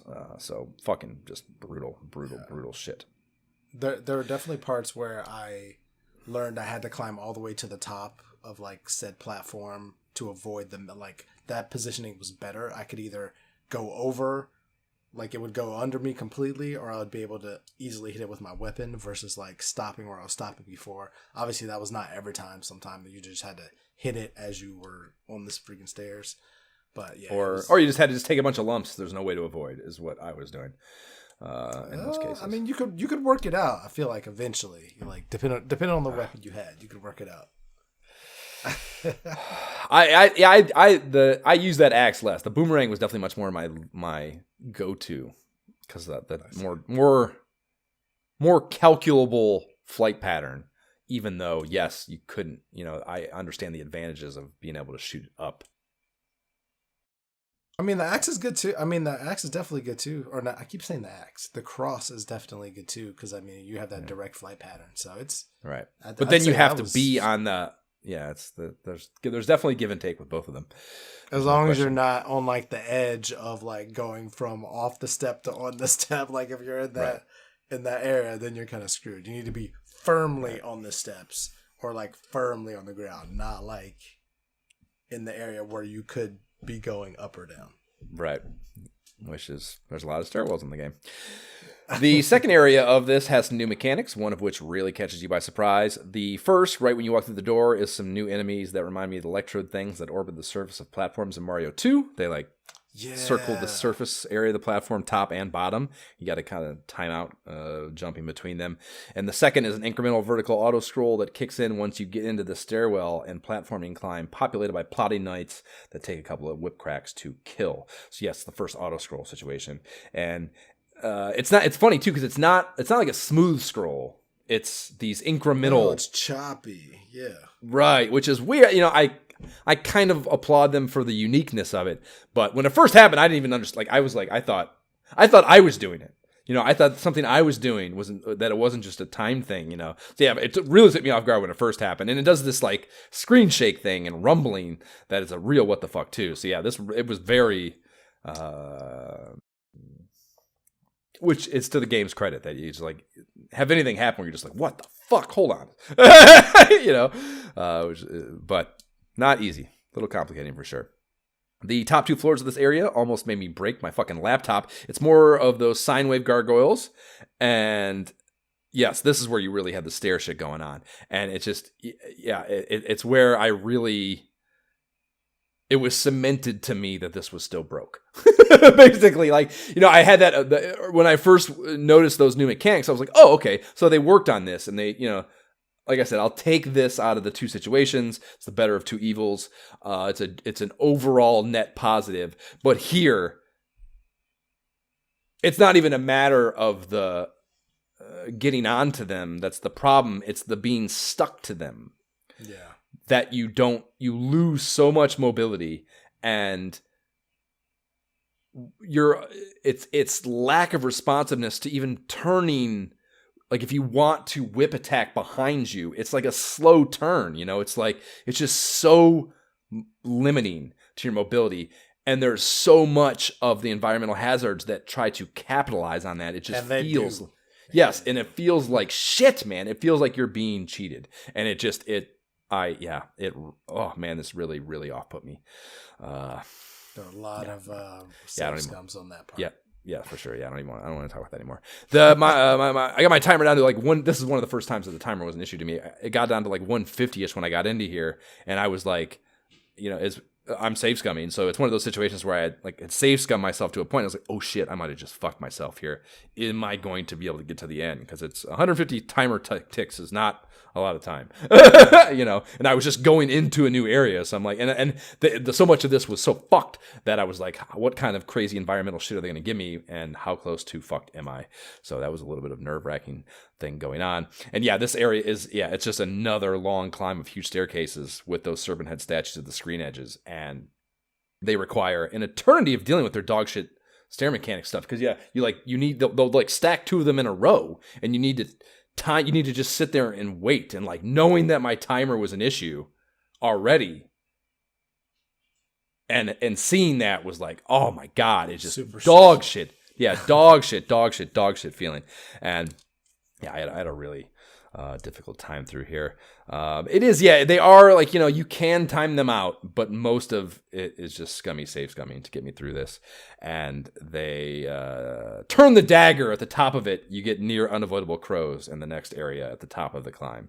And I know this part is where I was certain that as a confused and frustrated 9-year-old, I'd have wrecked my NES console when I got to this. Like after going through that whole stairwell shit and as frustrated as I was, if I'd have went up there and saw those crows, I'd have started beating on my console. I'd have fucking jerked that fucker out of the wall and took it out in the backyard with a baseball bat. I'd have been like irate about that, about the flow chart of this, and the unrelenting, unforgiving nature of stacking those 2 moments together. At this part of the game, it's not even, we're like halfway through maybe, if that, so like, I don't know, just a really, really brutal development choice, I feel, on their behalf of stacking the things that feel most unfair in this video game, I wonder like how, because I kind of felt like stage 7, which comes next for me, which was ridiculously hard to me. Like, I'm wondering how I would have felt, because I'm definitely safe scumming at this point. Like, I didn't even attempt to use any game genie codes because when I opened it up, there was so many to choose from, and I was like, what is this? And then, with save stating, that's all I kind of needed anyway, so it was like, whatever. But like, if I had this game as a kid, like owned it, so I wasn't like time bound by the 3-day rental rule as I normally was, how would I feel? Like, would I have ever finished this game? Like, because I would have gotten so bad. Like, I'm great at platforming. I always was, but like this. That's not where the difficulty in this game is, though. That's what I'm saying. Like, all it takes is just a little thing to screw you, and now you're starting over again. You know what I mean? Yeah. Like, and the places where it would have you start over, I would just look at it like, really? all the way, all the way back there, right? Yeah, it's just. Oh, I Yeah, can't yeah, you go back to the door. I guess we didn't talk about it. You go back to the door. I mean, you start that area over. You don't, with nothing, with no whip power-ups, with no whatever. You lose everything. All your hearts, everything, gone. Just gone. Just whack, man. Yeah. That's so... Yeah, so like that section that I had me all pissed off. I'm like, it was so difficult that I'm like, what does the fucking Nintendo Power say about this? I jump over there, and they have a very detailed, dude, step by step of how best to work your way up the climb through all those stairs, like how to time out each incremental little, basically every serpent head statue. They tell you how to best do that. They take the time to talk about each individual one of them in essence. And, that is kind of proof that I am not alone in my frustrations of this, that they dedicated that much attention to it, that it was super fucked. So, yeah. They do mention, and that I'll concede that I had, because I was spending so little time as Sypha, I was not developing or experiencing her weapon upgrades. Mm-hmm. And I think that might have been a really shit choice, because both her freeze spell, which goes all directions and freeze things, and you can even jump on them and use them as platforms, which we haven't gotten to yet. So that's a cool feature. And then the lightning spell, like I mentioned, is just a fucking rim wrecker. It just moves around the screen and it homes in on things and just kills shit that you aren't even necessarily trying to deal with. You know what I mean? So those two things probably could have made a lot of shit easier that I had trouble with. And that's my fault for not fully exploring that and trying out shit first, but I don't know, man. But I don't know. So that's the last level of bullshit, those crows, before you get to the boss battle. Thank fucking baby Jesus of the Josh Valen variety. And that boss is a really legit looking Frankenstein monster. So you said you fought Frankenstein, right? I did fight Frankenstein. I fought Frankenstein's monster on stage 6. 6-2, I think. Really? They did? So 6-2. Definitely stage 6. 6-2 or 6? Maybe it was 6. Yeah, he's the end of 5C. So they don't even have that. 6-1, 6-2. The Bone King. Doesn't say anything about him. Huh. Okay, well, yes, Frankenstein is what I fought at the end of this little sequence. And he is a couple of Todds tall, as far as his sprite goes. And he walks with a real slumped and deliberate gait that looks pretty damn gangster. I really like his animation. He moves really cool.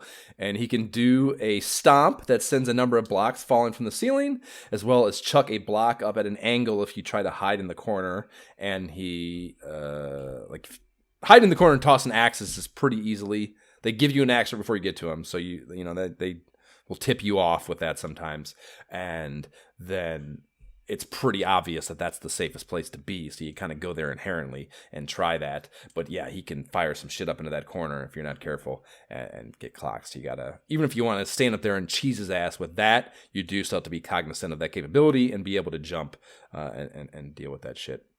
So yeah, I didn't really get down there with him. I'm sure he has a melee attack if you do that, if you're dumb enough to get close to him, but fucking didn't do that. So you just tuck up there and jump the blocks he throws, and as long as you've held on to, so did you fight him in this room that they show here on page 65? It looks like the room I fought him in, if I remember correctly. That was not that memorable of a fight to me, honestly. The more I look at this, the reason why I looked at this but didn't really use the NES is because most of the things I experienced aren't even in here. For me, stage 7, 8, and 9 were all I don't really see them all in here. You know what I mean? 6 is in here, but I don't see 7 through 9 in here. And that's which for me were freaking tough. You know what I mean? That's stage wild. 7 had 3 bosses. 3. That was the first time I came across 3 bosses and felt like quitting. Oh yeah, well that's in the castle. Yeah, they don't have it. Yeah, so you're getting into the castle. This is not in the castle though. This was before I got to the castle. This is literally stage 7, then stage 8, then stage 9, before I got to A and all those dashes. Okay, so the 3 boss thing, was it the Mummy, Cyclops, and what is the third? I forget what the third one is, but Was it the Mummy and Cyclops, the 3 bosses? It was like 3 in sarcophagus. Caskets. Yeah, yeah. 3 casts. 1. Yeah, I had that boss battle too. Okay. Huh? But I think that was in the. I thought that was in the, or I have it logged as being in the castle, basically. Okay. I was just going by the stage numbers, like stage 7. Yeah, stage 8, super hard. Until it went to A. Then A, I was like Dracula time. So to me, that was like okay. Okay. Well, once it's basically the castle's when they changed the map. Okay. So when it changed over to that going through the rooms thing of the internal castle, that's the castle. I felt like my castle's experience was very short, so maybe starting at stage 7, it really was all the castle stuff. Huh. With the 3 bosses and all that. Okay. Well, this Frankenstein, when he dies, he drops to his knees. Easily the coolest boss animation, in my opinion, or death animation, I should say. In my opinion, like drops to his knees. He was facing away from me too, which made it even cooler. I don't know if that's every time thing or if it just happened to be with his movement pattern, but it was very cool to me. And then back to the map on a straight shot again, no decision to be had.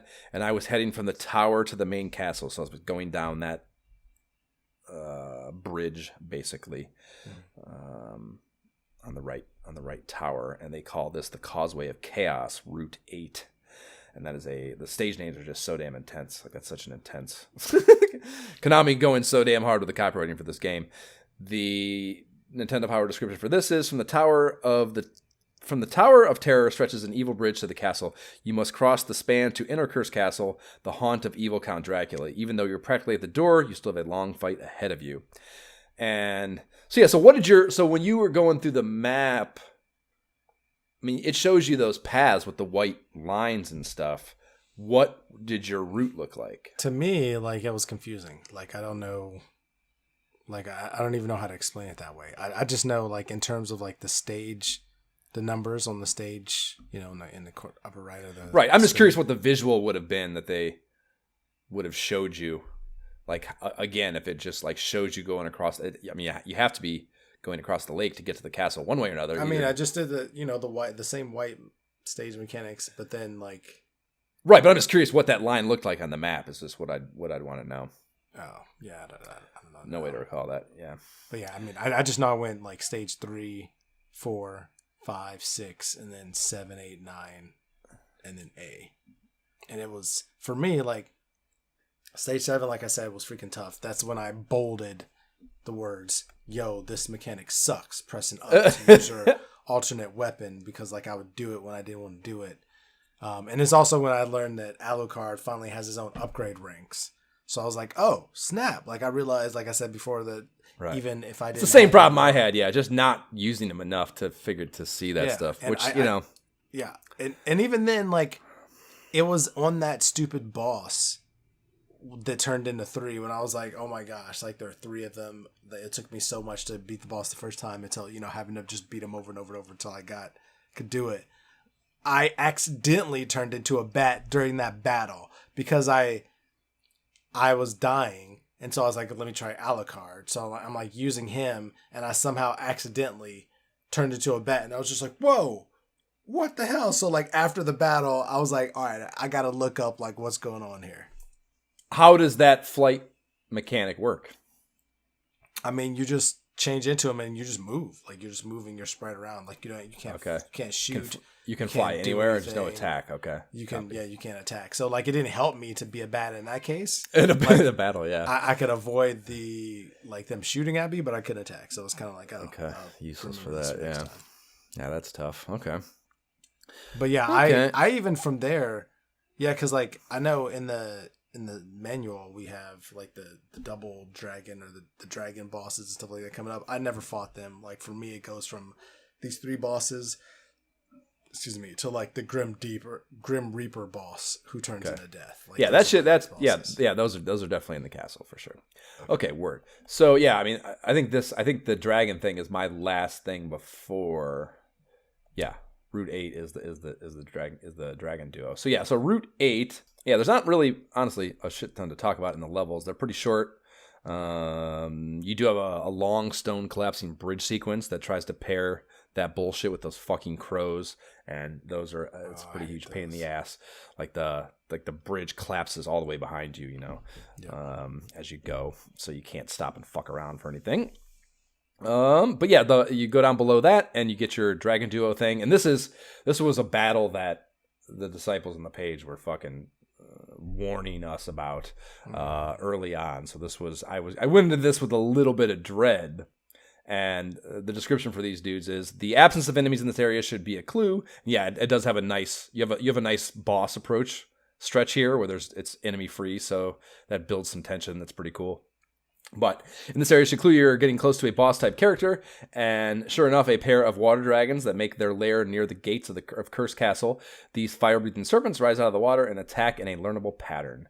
And they pop up together, sometimes somewhat staggered, sometimes, and spit fire that goes about 3 stone blocks of distance from their heads. And it's fairly easy to avoid all their attacks, and it's pretty easy to get a beat on their pattern, as Nintendo Power suggests, and get behind one. And that's what you have to do, basically. You can the front of them can't be attacked, and they're shooting fire anyways. So you have to time their coming up out of the water that allows you to jump over them as they're coming up, get behind them, and then hit them before they go back down, Gotcha. And I don't know. I mean, you can I was easily able to take half that meter off in one attack, in one attack window. So if you can just time that, they're not really very difficult. I almost vaped them on the second try, came 1 life bar short on the second, and then I got the one problem. The caveat to all this is it's a one-hit death situation. It's all platforming. You're on these platforms that you can get knocked off of. So if you do get hit, you're probably dying. It's not necessarily a life meter situation. So I get that that's complicating for sure. It did take a few more tries, but generally speaking, it felt like a relatively easy boss battle. I get that without save scumming, maybe not the case. But I was kind of surprised about that. And also, too, if you don't have the Nintendo Power, you could battle these guys and not understand how to damage them, I think. That's a thing, too. If you don't have Nintendo Power telling you to hit the back of their head, I can see you ramming your head into a wall for a while on these dudes. And again, without, you go all the way back to the beginning of the area. In this case, it's before that fucking collapsing bridge. Because there's no door between the collapsing bridge area and this. So you have to go through all that to get back to the battle even. I can see that being really unpleasant experience. This is also where the Nintendo Power feature drops Baby Bird out of the nest and ends because we are entering the castle. It gives you the message. Now there is no turning back. You have reached Cursed Castle, home of Count Dracula, and the deadliest challenges of your journey lie ahead. After these messages, we'll be right back. Konami's Castlevania The Adventure for Nintendo's Game Boy. With a maze of vampire crypts and unearthly evils, it is about to sink its fangs into you. That is a 1990 U.S. market TV commercial for Castlevania Adventure on the Game Boy. The monochrome version of some Belmont Warlord chromosomes or whatever they called it. Yeah. So we are getting into the castle journey here, and we start with Route 10, the castle courtyard, and this level looks fucking awesome. It's got overgrown foliage, castle exterior kind of thing with a great aqua, green, gray, fuchsia color palette, and one downside too, you can't really tell what's safe to walk and jump on and what's not. I had a couple cheap deaths right from the jump. Yeah. So did I. I was like, dude, what is happening right now? Yeah, kind of fucking bullshit, but whatever. The music is elite here. It's Aquarius. That's the track name. We'll have that for the next break song, actually. And I finally got to fucking Sifis free spell here at the beginning of this. I finally fucking switched over to her and started checking shit out. And yes, this item lets you shoot frozen crystals in all directions to freeze your enemies for an instant. While your enemies are quick frozen, climb on top of them and destroy them with a blow from the staff. So this is where I looked up that chart and really started okay, all right. Here's how to calculably fucking upgrade her and keep her in the things that I want her in spell-wise. And I really started employing her a little bit more. The axe and dagger, it kind of makes total sense. The axe and dagger, the fire spell, boomerang is lightning, holy water is freeze. So it is kind of logical, I think. Yeah, But makes sense. Checks out.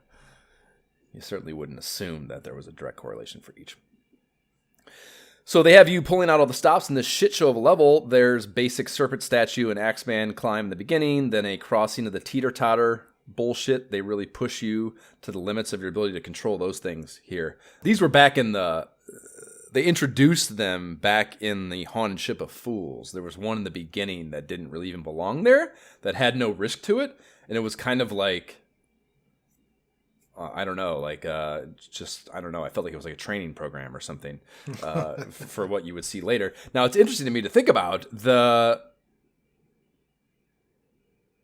you didn't play that level. Had you seen these prior to them being here in one of those levels that you played? Or was this the first? Those teeter-totter things where you had to like climb on the one and like get them to teeter up and then so you could jump off that higher platform to the next thing. Do you remember seeing those anywhere? Somewhere, yeah. Okay. All right. Yeah, the ones with spikes, the one without spikes, I definitely seen them. I never saw them with spikes. Like those big blue platforms, I don't think I saw them with spikes. If you land on one, it's gonna flip. Yeah. Okay. Those things. And then you see your first reanimating skeletons, which were a pretty cool enemy. I hate those, man. Yeah, they pop back. They're like the bone deals in Super Mario 3. What do they call those? Bone turtles or whatever the fuck they are. Oh my gosh. And then some more I saw those in stage 3 for the first time. Oh yeah, it's not the first time. You're right. You do see them very briefly, but you get some more of those here. And then a fuckface flying crow bridge instance, and then an auto scroll downward where all the platforms collapse. That was a real beast of an area, I would say. And I think that's actually might have been where I was using that the wristwatch or the clock fucking thing to freeze time to get through that. The boss battle here is a real humdinger. Yes, it's that. It's a reimagining of that 2 sarcophagi blue flame deal that I got in the Haunted Ship of Fools, and they drop in an added coffin oh surprise after the Mummy and Cyclops with this big red demon. That's what it was with flight capabilities that sustain about as long as a chicken's. It can only fly for a short period of time. It was super easy. I thought that part was actually very easy. I had more trouble with the Cyclops, I would say. Yeah, it just took I was more used to the multi-boss thing at this point, thankfully. You know, I was like, oh, I got this. This is going to be 3. All right, great. You know what I mean? But it still took me several tries to get each one. Like several tries of the mummies, several tries to get the Cyclops down, and then several tries to you know what I mean? Like I do feel like the gargoyle thing was the easiest of all. Once I did it the first time, I think, on him. Oh, nice. The Cyclops was the stumbling block for me. Like I said, without a cheese tactic, took me a while to figure out a way to work my way through him. So yeah, the demon will fly up a beat and then slam down on the ground. And I don't think which I expected to happen, there was any damage or stun shit that would go on when he slammed down, which was kind of surprising to me. But it was, really easy to avoid and very slow moving through the whole cycle of his. He eventually shot some fireballs at me. Maybe I just had a lucky draw, I guess. But I'd already trounced his ass with Todd's whip attack by then. So by the time he was getting to fireballs, I can kind of just spam through him. So back to the map, I realized my understanding of the inner castle cartography at first glance was quite wrong. When you first get this map here, I thought, because I'd read that you entered the castle at different points. Yeah. So I was thinking that perhaps I had entered at the place that was closer to Dracula, because the way this is segmented up on the map screen, you get like a little bat icon at the end of like the section you're in.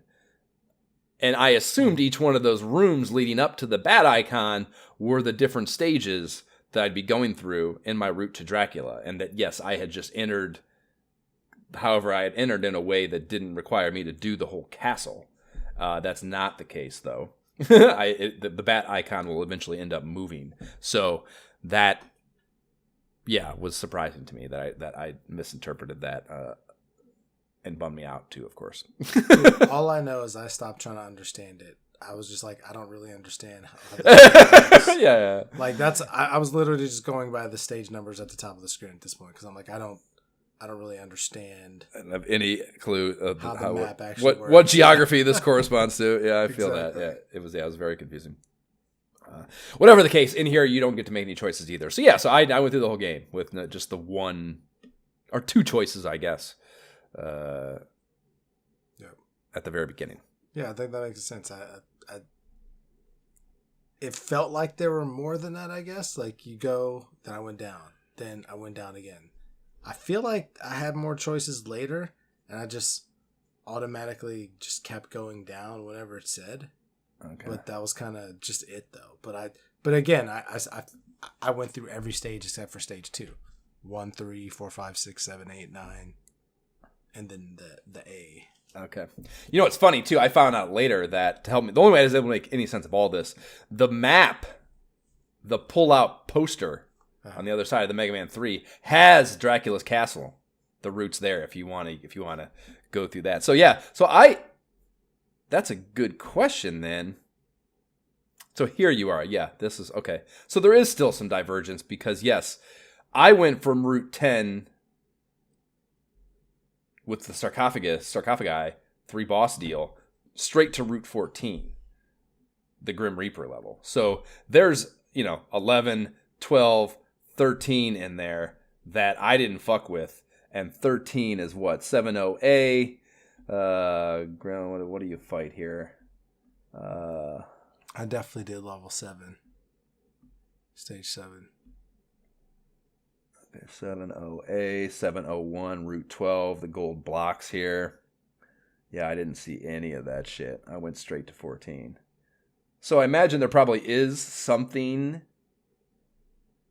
to do with what route we took in that changed where we went in on the map. Oh, for sure. That's what it kind of looks like. I'm looking at the stage. So but the visualization it gave me is I ended up going through all of that on the map, the castle map. So really? I don't understand. Just don't understand the logistics of this game. It doesn't make any fucking sense, man. None at all. Okay, well, I went into the main hall, and this is a pretty boring back and forth climb. Axe tossers, ectoplasm slimes dropping down from the ceilings. Those are kind of new, or those were new, I suppose. But everything else was pretty much shit we'd seen. This was when I first got Sifa's lightning spell. And this is described as lightning bolt shoots zapping balls in 3 directions. So let's fucking party. And the manual actually titles these "Goodness Gracious Great Bolts of Lightning" is the name of the item. So that's pretty fucking wild. So this is another collapsing bridge sequence leading into the boss battle arena. But that's it for pre-boss challenges, in my humble opinion. So it was a pretty easy run-up to the Grim Reaper. And this is a return. All these enemies are present in the previous games too, so I shouldn't say this is unique. But he's back here, and he's flying around with a scythe. Groups of 4 spinning scythes also appear and home in on you pretty constantly, which is very reminiscent of his mechanics in the previous games too. I had the axe for Todd in this case, and you can really tag his ass with that. And I had the 2 of the time upgrade too, so I could even fire rate faster. And I almost took him down the very first time, actually. Wow. Yeah. So I had that happen. I died, and then I came back and tried the lightning spell with Sifa, and holy shit, did this fucking vape on. It was just like, I had one experimental run there, but basically came with her and just fucking waxed this dude with the lightning spell. You're looking like you did not have the same experience. I definitely did not have the same experience. It took me several tries. I mean, I was just, okay. Once he turned into the... Right, yeah. He's got a transition. Yeah, he dies, which, again, great moment because I didn't see that coming at all. So when a new boss appeared, I was like, fuck! Yeah. And it's like, a huge skeleton face appears in the middle of the screen. Looks cool. Its eyes light up with blue energy, and the scythes keep appearing. But the actual head movement is slow and super easy to avoid. Yeah, I'm on this part, like my kids had gathered round the old dad, and they were watching me try to beat him over and over again because I kept dying with the sickles flying across the screen.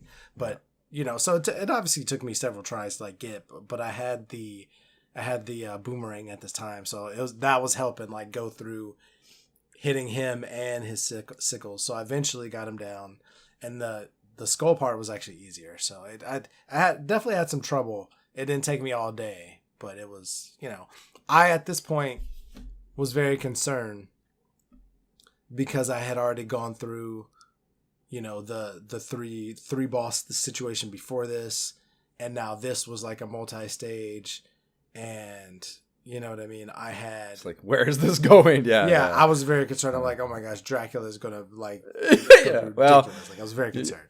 I didn't need to experience a bunch of bullshit prior to Dracula to expect Dracula to be super fucked after my first Dracula experience and the first Castlevania. So that was already looming in my mind. Maybe I'm sure that colored my negativity through this latter half of the game to begin with, that like no matter how frustrated I was here, I expected the end of the game was going to be worse. So that was it certainly colored my experience, that looming sense of dread. Okay, well, you move out of the Grim Reaper boss into the inner halls, Route 15, and we start here with some more Contra spike plates, and then get back to that stair, serpent head, flying gargoyle shit that this game fucking sucks, man. On top of everything that sucks about the stairs and everything I already described, I think the hitboxes on those gargoyles ain't right, too. Like, hitting those on, you're already complicated by the limitations of being stuck to those stairs. Like, I felt like the hitboxes on taking them out, which is just a one-hit thing. So, like, thank God that's the case. But getting the hitbox to work out was really super fucked up, man. Like, I mean, I wrote in my notes here, fuck this game, for real, fuck this game, and all the people that made, and the horses they rode in on, or made it rather, and all the horses they rode in on. Like, just fucking an absolutely brutal sequence of the game here. And the waterfall in this bullshit ascent looks amazing, though. Behind the stairs, there's like this waterfall coming down behind it, and it looks beautiful. The water looks great in this game. Oh, yeah. So that was a cool visual thing. And I like, if you pause the game there, the water keeps running. I get that. Dude, I did the same thing, and I was like, "Wait, what?" I thought I hadn't paused it, and I was right, like, right. Wait, I wonder why that, because it's still going. How did do that? Do you remember, like, that was the case in Moonwalker? Like, I wonder what it is about water animation in video games of this time where that's the case, that that continues to pop its head up. I feel right? I can't think of the specific citations in addition to Moonwalker, but I feel like we've seen that a few times, and that's interesting that keeps happening. Yeah, this stage sucked, but like I appreciate that the whip is able to kind of kill the enemy's projectiles. You know what I mean? Even those stupid dragon statues, their projectiles. Like, well, that's a critical. Hit those, like, yeah. Oh my gosh, key. Yeah, and it's fire, so they didn't have to give you that. Probably they could have justified not giving you that, but that, honestly, they probably did originally. And in playtesting, they were like, "This is literally impossible." You're insane if you don't change. So they were like, "Fuck, conceded." Okay, fine. At the top of that sequence is another one of the which we'd seen previously, a pretty cool against the current water sequence. They have crows and fishmen for complication here, but it's the water flows in different ways, and you have to, like, it has the, like, movement impediment when you're going against the current that is interesting and a little bit of a cool mechanic change. And then a bridge crossing where the platforms are turning ones with the spikes on the underside, and those are pretty tough to time out. But what have you. And then we get Medusa heads and their shitty sine wave come barreling at you from both sides as you cross these two. Also shitty. And then you get a moment of calm, i.e. a pending doom, after you enter the cathedral window area after the bridge, and that's because you're approaching some boss battle doom. And this is a mirror image battle, and I was a little surprised to find that it's not just Todd, it's whomever you're controlling, and on top of it being any one of the characters, they all have the Warakayan war items too, so they have the secondary weapons, and that's kind of brutal, man. They appear in that tiny little alcove in what appears to be the exit door. So it was a moment of where, again, just like total surprise, because you think you have to walk up to, and it looks like you're about to go through the door, and then you can't, and they appear right behind you in that alcove, you know. So I felt very bushed for sure there. So yeah, I was hot for the first time, and I didn't like having to be down in that hole with the fucking thing. So when I tried it the second time, I came back as Sypha and just climbed up to the... I had a lightning spell, so I'm like, okay, you know, I can fucking probably not even have to engage this. And sure enough, you could jump up to that platform above it. And the way that sprite tracks you, it can jump up and get out of that alcove, but it's not necessarily inclined to. So I was able to kind of keep it tracking towards me against the left wall there and never really come up to where, or didn't to never come up to that higher platform, and I was able to just spit out the fucking lightning balls to blow right through this. And I would bet if without that spell, this is a whole lot harder. It is a whole lot harder. Can't confirm. Yeah. I started out as Trevor with this. And then eventually I was like, let me just try fucking Alucard, you know. And I think at that point, I think I had the spread attack for him. So he had a stronger balls of destruction. And so I was always jumping back and forth constantly from firing at him from the corner, for firing at myself. And then he would come at me, and then I would have to, you know, navigate past him and jump to the other side and keep spraying him from that side. So it took a couple of back and forth before he died, but that's eventually what took it down. Okay. Yeah, I was surprised. Like, they do have the war items, but like I expected when I whipped out the lightning spell that I was going to get it back thrown at me, and the mirror image just used the fire spell the whole time. And like I said, it's down below me, so it's really just fucking cooking that door is really what it was doing. So yeah, I felt super lucky. Yeah, super lucky. Mine were definitely mirroring me. Like when I was using Trevor, he was definitely throwing axes back at me, or not, you know, the X's. Yeah, it was. Yeah, it was using boomerangs on me too when I was. Like he was mirroring whatever I did, so you got lucky. Whew, well, that's good to hear. When they die, their sprite kind of looks like it's spazzing out, like burning alive below the flames, and I don't feel like I'd noticed that with the previous bosses, so that was kind of cool, like some additional animation stuff on death. And I expected this was just a mini boss and that there'd be more before heading back to the map for the final route, but it ended up not being the case. You just go right into the next stage. So that was a little bit of a relief as well. And this is Route 16, Dracula's final clock tower. And you start here with a little bit of calm before getting into the clock tower itself, which initiates an auto-scroll descent. And the very first clock gear you interact with is stupid as fuck, dude. Were you able to... Like, you go across that platform, you go down the stairwell, and you get into the clock, like the gear area. Mm-hmm. And the two large ones that you first encounter, like, they're in interlocking fashion, and you can't get over them before the auto-scroll would clip you off and kill you. So the only way I was able to discern was to go to the left down below the platform, and you're too tall to do it. So you're like... It was like I had to, like, glitch myself through.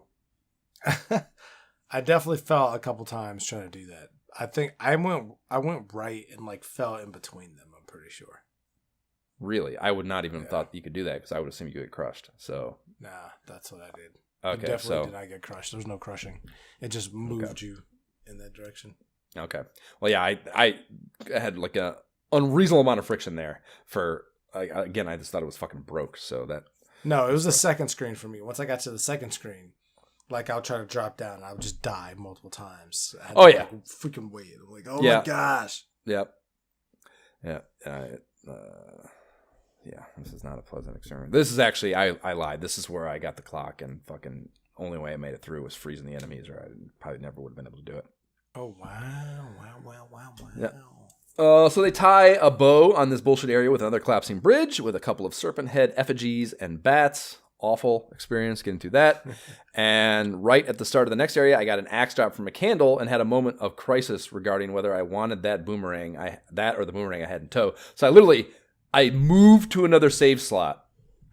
Of course. And saved. And then went back to the working for the stage save slot in case I like that axe was an integral thing for something, you know what I mean? Okay. Here at the end. So yeah, I was being extra safe scummy here, out of total crippling fear. Yep. So yeah, so upstairs there's some massive swinging clock pendulums that, while looking cool, I didn't even kind of understand were supposed to be platforms. Were you confused by this? Not really, but like I had no idea I had to cross those, dude. None. Really? Yeah, I went up those stairs. I went back down. I like walked around for, probably, without trying to be fucking hyperbolic, 45 seconds. I was just like, what in the fuck am I supposed to do here? Yeah, I did not understand that I needed to jump on those fucking things at all. Yeah, no, I intuited that pretty clearly. Okay. Well, you get up onto those and then you're moving back left, and they, of course, pepper in some flying shit to make that not easy. To get through a handful of them, though, and you hit another door that takes you outside to the bottom of a staircase that ascends right up off the screen. And down below, you can see a river rushing beneath a huge archway that supports the stairwell, moonlit mountains in the distance. It looks fucking amazing, dude. Yeah, it looks incredible. And I immediately recognized this was a near-splitting image of the steps up to Dracula in Castlevania 1, which is a very nice touch, Konami. Very nice touch. Then you go up the stairs onto the next screen, and it's the exact same crescent moon hanging in the sky that they had in the first game too, and it's just such a badass NES boss approach. It's just, I said this about the first one, and I don't think this is any different. I don't think there's a better one on the system. I just don't. And it's beautiful that they recognized that and mirrored it exactly. You know what I mean? Is a really cool creative choice, I think. Pressing forward, you enter Dracula's chamber, a few more candles for some last-minute heart infusion, and some large glass windows before you find the Count sitting patiently in his throne with his cape draped around him. And he'll sit seated like that until you get quite close, maybe a third of the screen from him, which is pretty cool and like, I don't know, a power move, I think. So that was cool to me. When you do inch up to him, he stands. He raises a previously unseen scepter. Flames shoot up out of the ground on both sides of your sprite, and you are now in a boss battle against Dracula. And he's got 3 phases to him. The first phase is he stays rooted to the ground and in standard Dracula form pretty much the whole time, or not pretty much, definitely the whole time. His attack pattern starts with casting out the aforementioned flames from the ground with a raising of his scepter. And this is interesting as fuck, dude. It took me a lot. Like, I chanced through this phase a couple of times without really having an understanding of how this worked and really the way to best game it and kind of make it through dependably. You know what I mean? Like, you learn that these flames should be thought of as the periphery of your movement range during this attack phase. Yeah. And I don't know the exact math for it, but you seemingly have an effect on how wide that range is. So I think if you keep walking in one direction while he's kind of charging this up or whatever, you'll have more room to work with. And that's fucking key, because the next phase of this phase is the larger column of fire coming up from the ground somewhere in the space between. And that's dictated by wherever you're at in the nanosecond that he cues it. So the only way to avoid it, because it has like a few warning frames below the ground there. But if you're at a standstill, you're not going to be able to make it off of it. So you have to be walking. And the only way you have enough room to be walking far enough off where the flame would be is if you've created enough of a range in that previous phase to be able to be already in full motion, full speed motion, And yeah, that was really hard for me to figure out before I got it down. Oh, man. I was able to figure that out. That was pretty nice. The interesting thing, it was definitely like the middle flame would pop up at 2.5 seconds. So if you went the full 3 that you normally would, you were going to get hit. But if you went a full 2, if you went at 2, you wouldn't get the chance to attack again. But like if you waited till 2, you were always going to be safe. So it's like you had. Yeah, I wasn't even trying to attack him in this phase, so that's funny that you were even trying to get offensive there. Yeah, I was just assuming I was on the defensive, and then when he moves. Which is what he does. He after he does that fire shit, he'll do a teleport move out to the middle of the screen, and then repeat the above, and it gives you like a little bit more of a constrained overall to work with. And once you get through that cycle, he moves back to the throne. So he never moves, thank God, never moves out to the right, or you would be pinned against the wall. You'd have no chance in hell. So when he was moving is when I would run up and fucking tag his ass, and then run away and try to create that range to make the fire shit. Yeah, it took me three or four rounds of that phase to get the handle on it all. Oh yeah, same here. I came in with only 7 axes. So I was kind of like, man, all the times that I've had all these amazing weapons, like I, save stated myself to the point where like this is where I'm at. This is what's happening, I knew that ammunition would be a thing, and I was safe, got my fucking ass off at this part of the game. So weapons were not an issue for me. Thank God. I had 50 something, I think, ammo wise. So I was never worried about boomerang too. I was using the boomerang here. But the good thing is like this is where Alucard shined. Like being able to switch to him because I had like leveled him up, so he had like the spread was like that, and you could just fire that. Yeah, I mean that's essentially the boomerang, same concept. So does his attack take more ammo? I don't feel like any of Sif's. I think it was still just, I don't think it took an increased amount for like the better spells. I can't recall. No, it was the bat that kind of takes your hearts away. Like when you're bat form, it does. But once is that how it worked? The entire time you're in bat form? Each like second or whatever. Okay, it would count down. Okay. Hearts. But like as long as you're not in bat form, because you get a whip like as an upgrade to your balls of destruction. So you're not, once you get that leveled up, you're good. You're ready to go.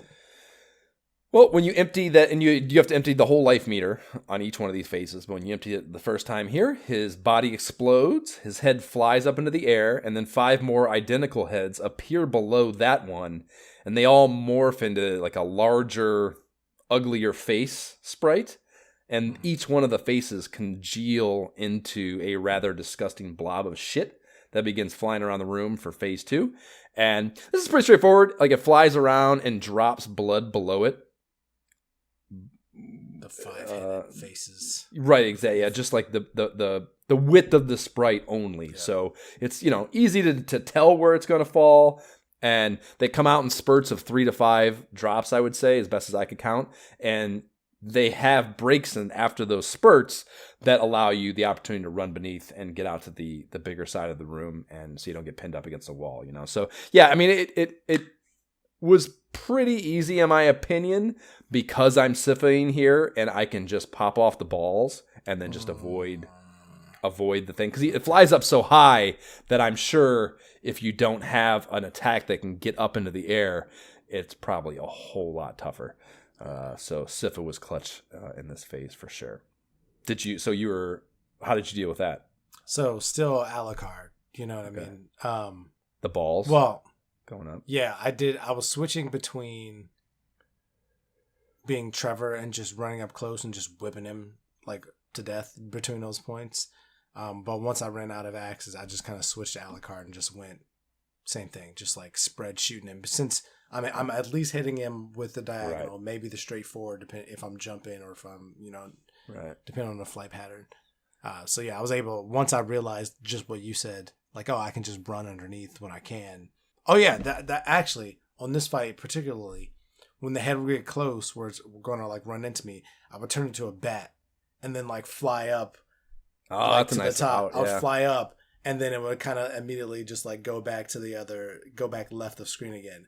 And then I would just like drop back down and blast it again. So a couple times being a bat kind of saved me, just having just enough hearts to like make it fly away. That's cool. Yeah. Yeah. I didn't get any of that movement stuff, and we didn't even talk about Grant up to this point, but he's renowned for being able to climb the walls and get in the areas that you can't get to and stuff. So, you see a lot of that throughout the game. We didn't really talk about it, but there's a lot of instances where you see something, it's like you can't get there with just the Trevor's how do I even get that? What are we talking about? Right, yeah, and that's all Alucard and Grant. So and had I known Alucard could freaking fly before that boss battle, might have checked all that out. Yeah, who knows how much crazy shit there is to get into. Yeah, I mean that's We'll come back to it here in the summation, of course. But yeah, there's just so much reason to play it again if you want to experience it all. Yeah. No way to do it on the first time through, for sure. So when you frag that second form, the whole thing falls apart. And it's actually, we didn't mention it, but as each fifth of the meter that you knock off, the face turns into a bone skeleton. So you can visually see on the sprite it dying, and that's cool. But once you empty the meter, it all falls apart and off the bottom of the screen.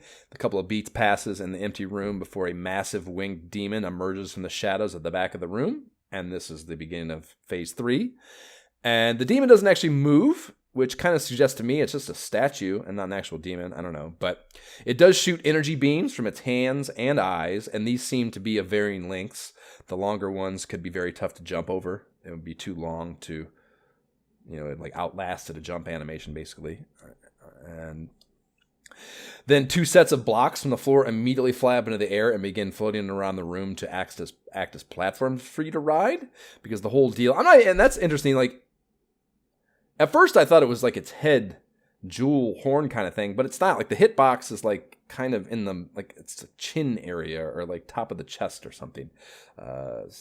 And it was hard for me to discern because I'm using Sypha here, and those balls kind of just fly around. So I wasn't necessarily targeting anything manually. You know what I mean? So yes, I'm not real sure what the weak point is, to be exact, from my experience.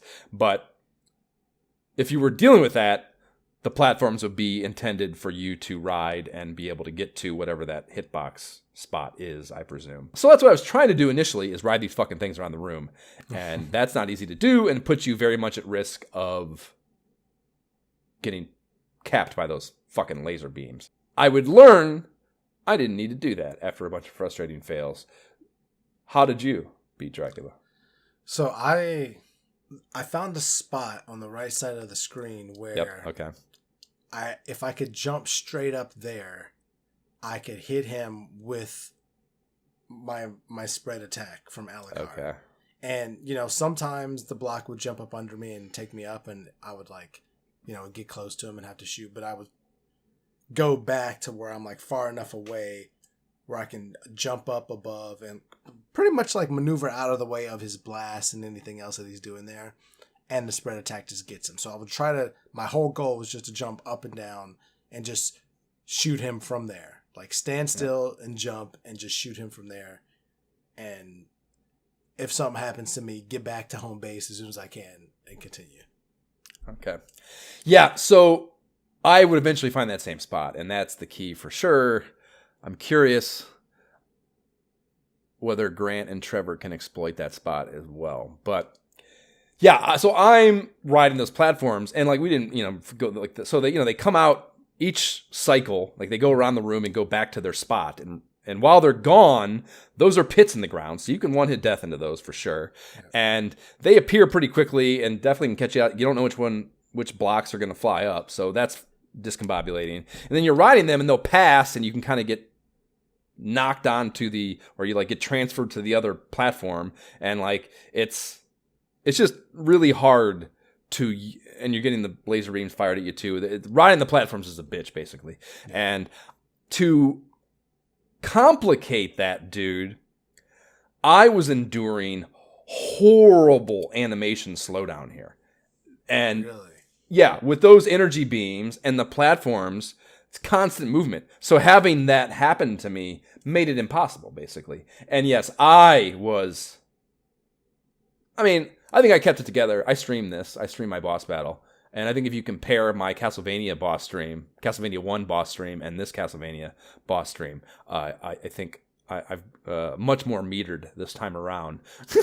But very frustrating nonetheless, especially because, again, it's just the game failing, And fucking Al, Lord type disciple Al on the Facebook page, he's like, that was the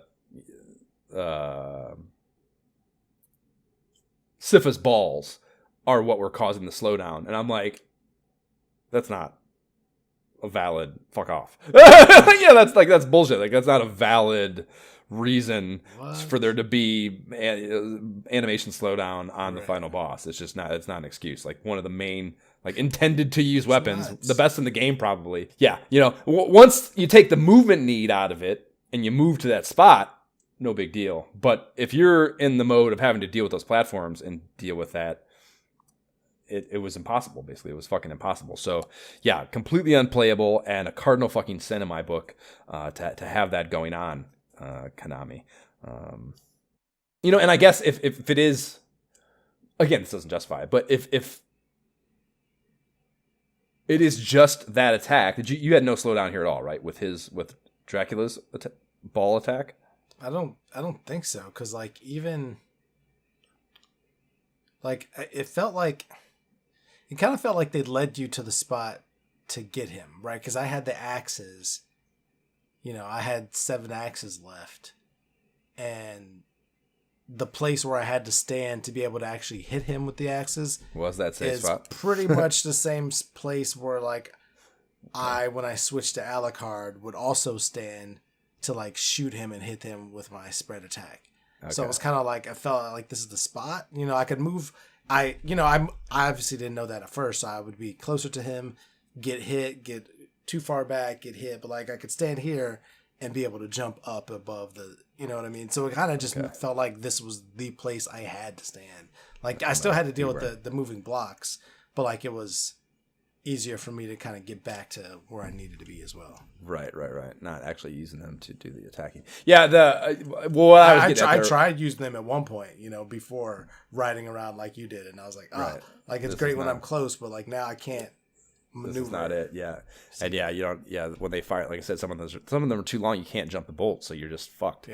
Yeah. What I was getting at there was that if Sif is the only one with the slowdown, and the spot is getting in that corner, the problem goes away, basically. You're no longer dealing with the movement. You still don't want a fucking animation slowdown, but it takes a lot of the risk of having one and having to, you're not dealing with timing things nearly as much in that case. Mm-hmm. The balls are just flying around, and all you got to do is jump the fucking laser when it's the angled one coming at you, so. Yeah, much easier once you find that, but yeah, I had a nice stint of just like, this is a broken game and it's all fucked up and fuck this video game, because really? Yeah, I was very, very displeased.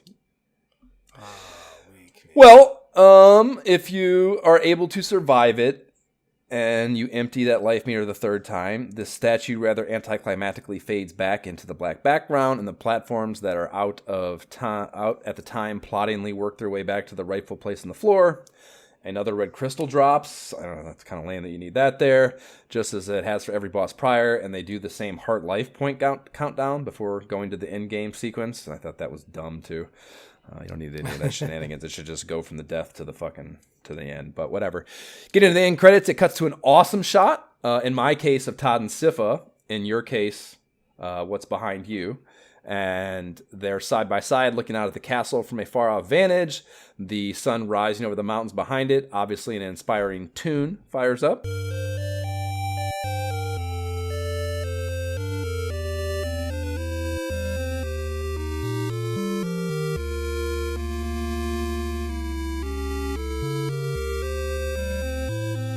The castle crumbles into ruins below, and just as the spires disappear from view, Sypha's hood comes off, and her long, waistline-length blonde hair tumbles out and begins blowing in the wind. And then Todd puts his arm around her, and she lies her head on his shoulder. So that is that's yeah, so exactly different than mine. yes. As you can imagine. Right. The background fades to black, leaving just the two of them on the rock in the foreground as a text scroll begins over the black. And each character gets their own in-game copy here and their own in-game animation. As you were describing, Alucard, I think Alucard's cape just blows, right? Yeah, they obviously. Yeah, they're just standing. And Alucard is like a full head taller than freaking Belmont. Yeah, it looks like they are standing on different heights, but if you look at their feet, they're on the exact place even. It even kind of looks like maybe his back foot, his left foot, is kind of like you can't see the sole. So it looks like he might even be stepping down a little bit onto a lower platform. And yeah, he's still a whole head and shoulders taller than Trevor. Okay, so in the case of Sypha, the Sypha endgame here, my copy was, Trevor made some sacrifices. The long fight is over. Dracula is dead and all the other spirits are asleep. Sypha, the vampire killer, has had a bad life, but since she met Trevor, she's beginning to feel more comfortable with herself. And yeah, there's just so many mixed, unexplained messages from this game and its lore about Sypha's gender and shit. It's very wild for the times, I think, all the shit going on there. So yeah, like, again, my whole prognosis, as I mentioned early on, about how I just thought it was like a incongruence between intention by the developers and the manual copywriters adhering to some marketing philosophy or some bullshit. But here it is right in the game. And like, I guess you easily could get to the fact that like the people writing that didn't play the game probably and see the end. So again, they were probably just like, oh, there's no whatever. They didn't even think about that. You know what I mean? And no one's going to check you on it and whatever. So yeah, it's very, very interesting and very, very unique for the times. And I thought it just sounds to me wild. like she was living a life of like battling and fighting and doing all that. But now since she met Trevor, now that she fell into her like assigned role as a woman, and now she's happy. Her life is complete. Right. Yeah. That is. Yeah. She's putting down the fighting, and now she's just happy to be herself. Yeah, it is kind of wild. I didn't even think of that negative side of it. So yeah, it finishes up here with copy. After this fight, the Belmont name shall be honored by all people.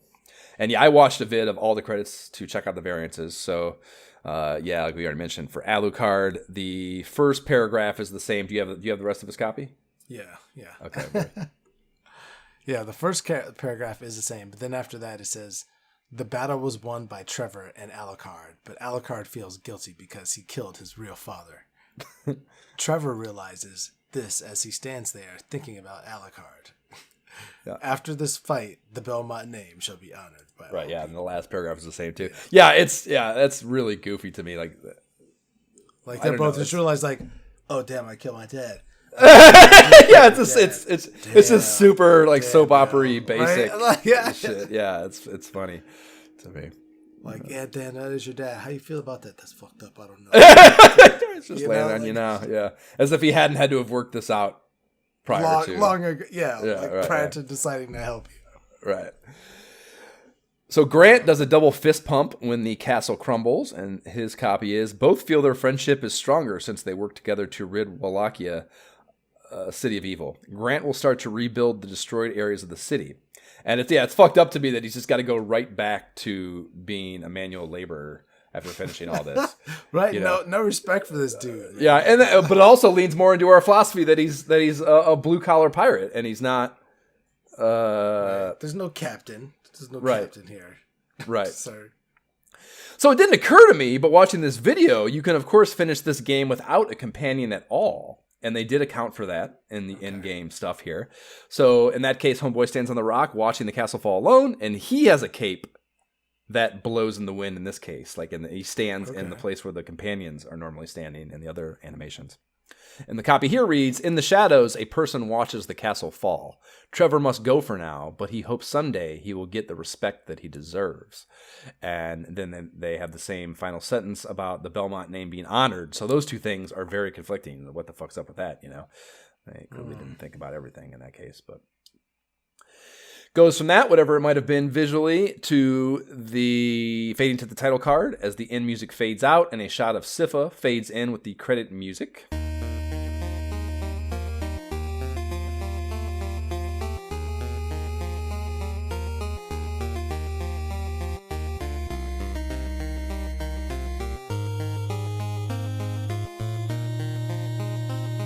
And they go through like the team members in a kind of a weird way. The first one is Sypha, and it reads Vampire Hunter, Sypha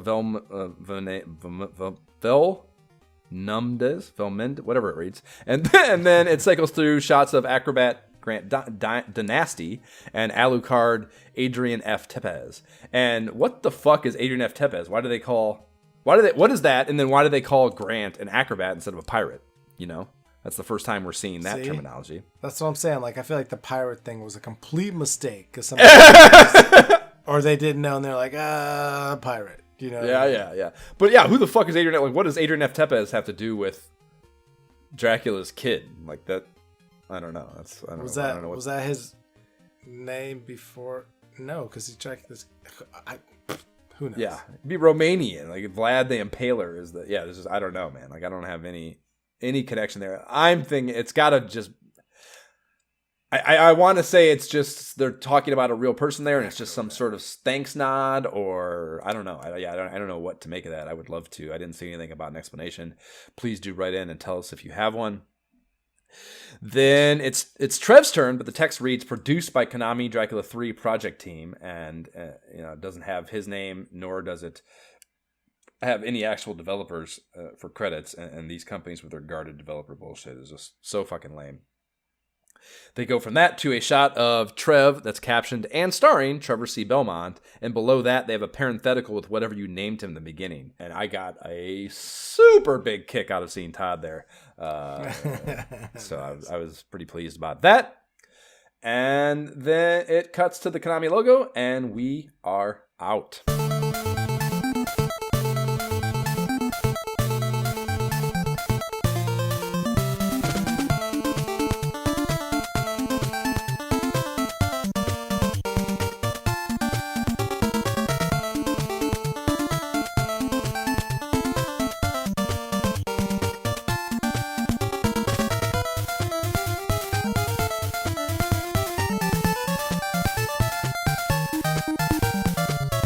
Aquarius bringing us into not our nomination, but our discussion. The verdict. Will it or won't it receive King Lorik's almighty blessing? Josh, what do you think? I beat this game, and I've already said I'm certain there is a ton of content I missed out on. Yeah, even within like things that you like levels, characters that you need to go back and replay to experience. Like I even feel like we talked about, we didn't utilize the full scope of the characters we had. Even, so there's just so much that I haven't played yet that I feel like should be factored into this decision making. So like that, I'm giving it some points for that there's so much there that is still unaccounted for a person doing the first playthrough of this, and that's certainly a positive to cram all that into the game. So that's good. And the presentation is off the fucking wall great. It has like all three of these games has been that's been the case. It's like every single track. I mean, they are soundtracks. Like the music is incredible. The visuals are incredible. The leaning on the cinematic shit is incredible. All the copywriting, incredible. Like all the presentation stuff is so fucking good. It's almost impossible to try to grade anything. It's just so well presented that it almost, if you don't let yourself like really. I went through, the first half of the game, I'm like, there's no debate here. Obviously, this gets the blessing. Like, there's just no fucking way to argue it, because this is all so good. But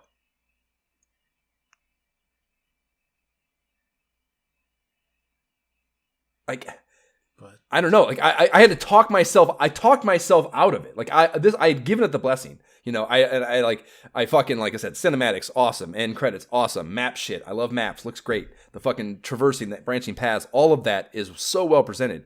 And I got to, like, the last third of the game, and I had all those fucking things. Like, it's broke. The game is broke. This is a broken game, dude. Like, all that shit is incredible. It's a broken game. Like, so much of it is great, but it's a broken fucking game. The parts that don't work are truly unplayable. Like the steps bullshit, the unresponsiveness of your sprite, the slowdown at times that are just that's completely unacceptable. Like I don't give a shit if it is the one thing. Like that's the final phase of the final boss battle against Dracula. Like that can't not work. There can't be a situation where that doesn't work. If you want this to be considered a complete game that is properly whatever QC'd and should be to be perceived what have you. And like there's just so many times where these things that were broken about it had me save stating incessantly to get through.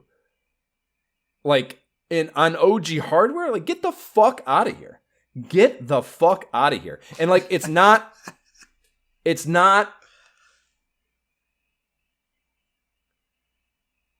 I've applauded games for being difficult. Like, I don't have a problem with difficulty. Batman is hard. it gets the blessing. Castlevania 1 is hard. It gets the blessing. Mega Man 2 is kind of hard. Definitely gets the blessing. Like, hard, we've given the blessing to incredibly hard games many times before. I have, specifically. So, I'm not knocking this game for being hard. I'm knocking it for being broke. And I would have obliterated this. I would have taken the whole fucking unit out there with the game still in it and broken up my Nintendo in a fucking fit of rage at some of the parts of this game. Like as a kid, like with my Cleveland Indians baseball bat I got as a gate giveaway from Municipal Stadium in 1988 when there was probably 47 total fans in the stadium. I'd have been beating the living shit out of this fucking thing in my backyard because it's so fucking broken. And like I said, I was so certain that there's no way that it didn't get the blessing. That I had to really, really work through and like what could possibly be the grounds for not. Like what is the route to validating my frustrations in light of all the positives that this thing has presentation-wise and even gameplay-wise at times. But like, it hit me like a ton of bricks after like way too much thought probably, but it hit me like a fucking ton of bricks. Like there is the basis for this not getting the blessing. Because the whole thing is like, we gave it to Castlevania 1 deserves it, and I still feel it deserves it. So everything we talked about to date, like it improves everything to some degree or another that was problematic. The stairs are better. They're still a problem, but they're better. You know, the so many things that were fucking hard and difficult about the first one are improved on here, but it is still broke. And how's it broke? The stair, like the turning, it's not the stairs, the turning, the getting fucking glitched onto them when you don't want to be, or unable to get off them when you want to, the being glued to them, and having all these things fucking dropped onto you while you're stuck dealing with those broken mechanics that don't feel good and don't work right. And I mean, like I said, the slowdown is like obvious thing, and I granted that's a one-time thing, but it's at a pretty fucking important part. Like, these things were all there, and we could give Castlevania 1 a blessing because of the timeline that it all happens in. That game is 1987 or some shit. This is 1990. They've had, if you want it, they've had 3 games to do this. There's Simon's Quest in there too, in between the first Castlevania, that we're giving a pass for these problems. And they've chosen in 3.5 years to either chosen to not fix these dog shit aspects of the game or have been unable to do it. And in either case, they're deliberate enough for me to say, like, fuck that. Like, fuck you, Castlevania. Like, I don't think it's Castlevania hard. I think it's broke Castlevania. And I don't think Lorik would play that shit in 1990. He might play that shit in 1987. I don't think he plays that shit in 1990. And you were given some rope in 1987, and you've hung yourself with it in this game, in my opinion. Now get the fuck out of Tantagel, Castlevania 3, and don't let the screen door hit you in the ass on the way out. Wow. Yes. Such strong feelings. Yeah, fuck this. No blessing for this game. No, but it does not. It's a broken video game. First of all, it's a broken video game. First of all, I never experienced a slowdown, so that never happened to me. Second, I think even though I still hated the stairs, I found that most of the time I was able to get past that just by understanding the pattern of the stuff coming at me. And I could either go up faster or like stop and like do something mid-stair. Like then some gargoyles are coming from either direction that you can't turn and deal with with any level of dependency. But I'm saying I had weapons at that point. I could like turn and like attack them. So like I found a way, just through dying. I'm like, all right, I got to figure out a way to get through here over and over. You know what I mean? I just found that I eventually made it through. So I was fine with those things. Like I said, now that I remember that I already own the Castlevania collection and I have that game, I'm actually considering playing it again. Continue. I think I saved my game where I was, so I'm already like into it a little bit. But like wanting to go a different direction and to try Sifa or maybe the weird other spirit, you know what I mean, Dynasty, just to see what's different. I kind of hoped that would be remastered. So like, I know there's other Castlevania things out there. So I'm like, maybe if there's a remastered one, I'll play it. But if I bet there's a fucking mod or something of a 3D one out there somewhere. Oh, sure. But like, even if there's not, I'm now more interested and open to the idea of playing 4. You know what I mean? Well, 4 is supposedly they Super Nintendo. Yeah, they fixed all this shit for 4. So I'm not. It's funny, dude. Like, I think all the disciples said it's the best and their favorite Castlevania, and on the NES, I mean, and I agree. I think it is the best one, and I think it is my favorite, but it's still fucking broken. I say it's not broken. I would give it the blessing right now. Okay, yeah. I think that's a commentary on the whole series, and probably like a big part of why I didn't get into 1 and 3 as a kid, because even then I could tell a game was broken. Like, it just doesn't feel good. Like, those broken parts feel so bad and frustrating, and there's no, I don't know, it just doesn't pay it off. I was more annoyed at trying to jump, and like, I was more annoyed at using my weapon when I didn't want to use my weapon because I had to freaking hold up, and you know what I mean, and just like doing that at inopportune times. That was annoying to me. Yeah, that was more of a problem. They probably fixed that in some minute way to some degree too. Just as another pointing at another example of something that they probably bettered, because I don't remember that being a problem. The only time I ran into those two things butting heads was on the stairs, because you're holding up it takes you up the stairs. You know, holding up any other time doesn't. Which is why it's a fine choice for packing that feature onto that limited controller with so few buttons, is because most of the time you're not there's nothing to go up on, you know? So it's a fine choice there. But once you get like this, you know, like, it's time to move to the Super Nintendo where we got more buttons. Let's go. Probably. Yeah. And it's probably as simple as that you just don't have those things butting heads. And that, they say they fixed that, like that. It's not even a matter of fixing it. It's just, yes, it's limited by the platform that they're the hardware that they're doing it on, which, you know, whatever. But then you still got to balance it and make it fun and not make it not broke. And if that requires taking away features or whatever, stairs in the game, like, fuck off, man. Like, you got to do it. Like, it's just, it was not pleasant, and I can't get past it again. I just can't get past it again. So fair. Oh, so that's that. Okay, so a split blessing for Castlevania 3, but I'm glad we checked it off the list. I probably will never play it again, even though like I said, I want to see some of those other things. I don't think I can weather some of the negative aspects of it to get myself through that. That's why I'd prefer if there's like a remaster or something to give me a little more zing to want to play. You know, I was a little disappointed. I was like, oh, it's the exact same. Like, yeah. Well, next up is Game Pro number 17, and that will be the last of 1990 magazines, which is interesting and fun. Before we move into 1991, you can subscribe to the pod on the platform provided, whatever dumbass company that serves up your pottery. Please rate and leave positive shit for the pod on that podcast platform of choice, or any other for that matter. The website is nyehentertainment.com/ISOHpod. You can email us directly at isohpodcast@gmail.com to tell us how wrong we were in our playthroughs or interpretations of this video game that I'm sure many of you don't feel deserves a split blessing. And you can follow the pod on Facebook and or Instagram. A link to the YouTube gameplay videos playlist will be in the show notes. There's the subreddit if you want to get down on this on Reddit. Link to that is in the show notes too. We don't have a Patreon, but if you'd like giving money to things podcasters tell you to, and would like to so in our direction, the Able Gamers Foundation creates custom gaming rigs for gamers with disabilities, and that's cool as fuck. AbleGamers.org is where you can find them. T-shirts on the website. They're dope, and proceeds on those after pod expenses go to Able Gamers. I'm rocking one right now. Jay, what are your socials? Gentleman JB without the second E is where you can find me. Generally, Facebook, Instagram, wherever you know where all the places are, and then that's also my gamer tag. I am on Twitter at Josh Folan, and I'm on Instagram at MyShiftyIsBroke.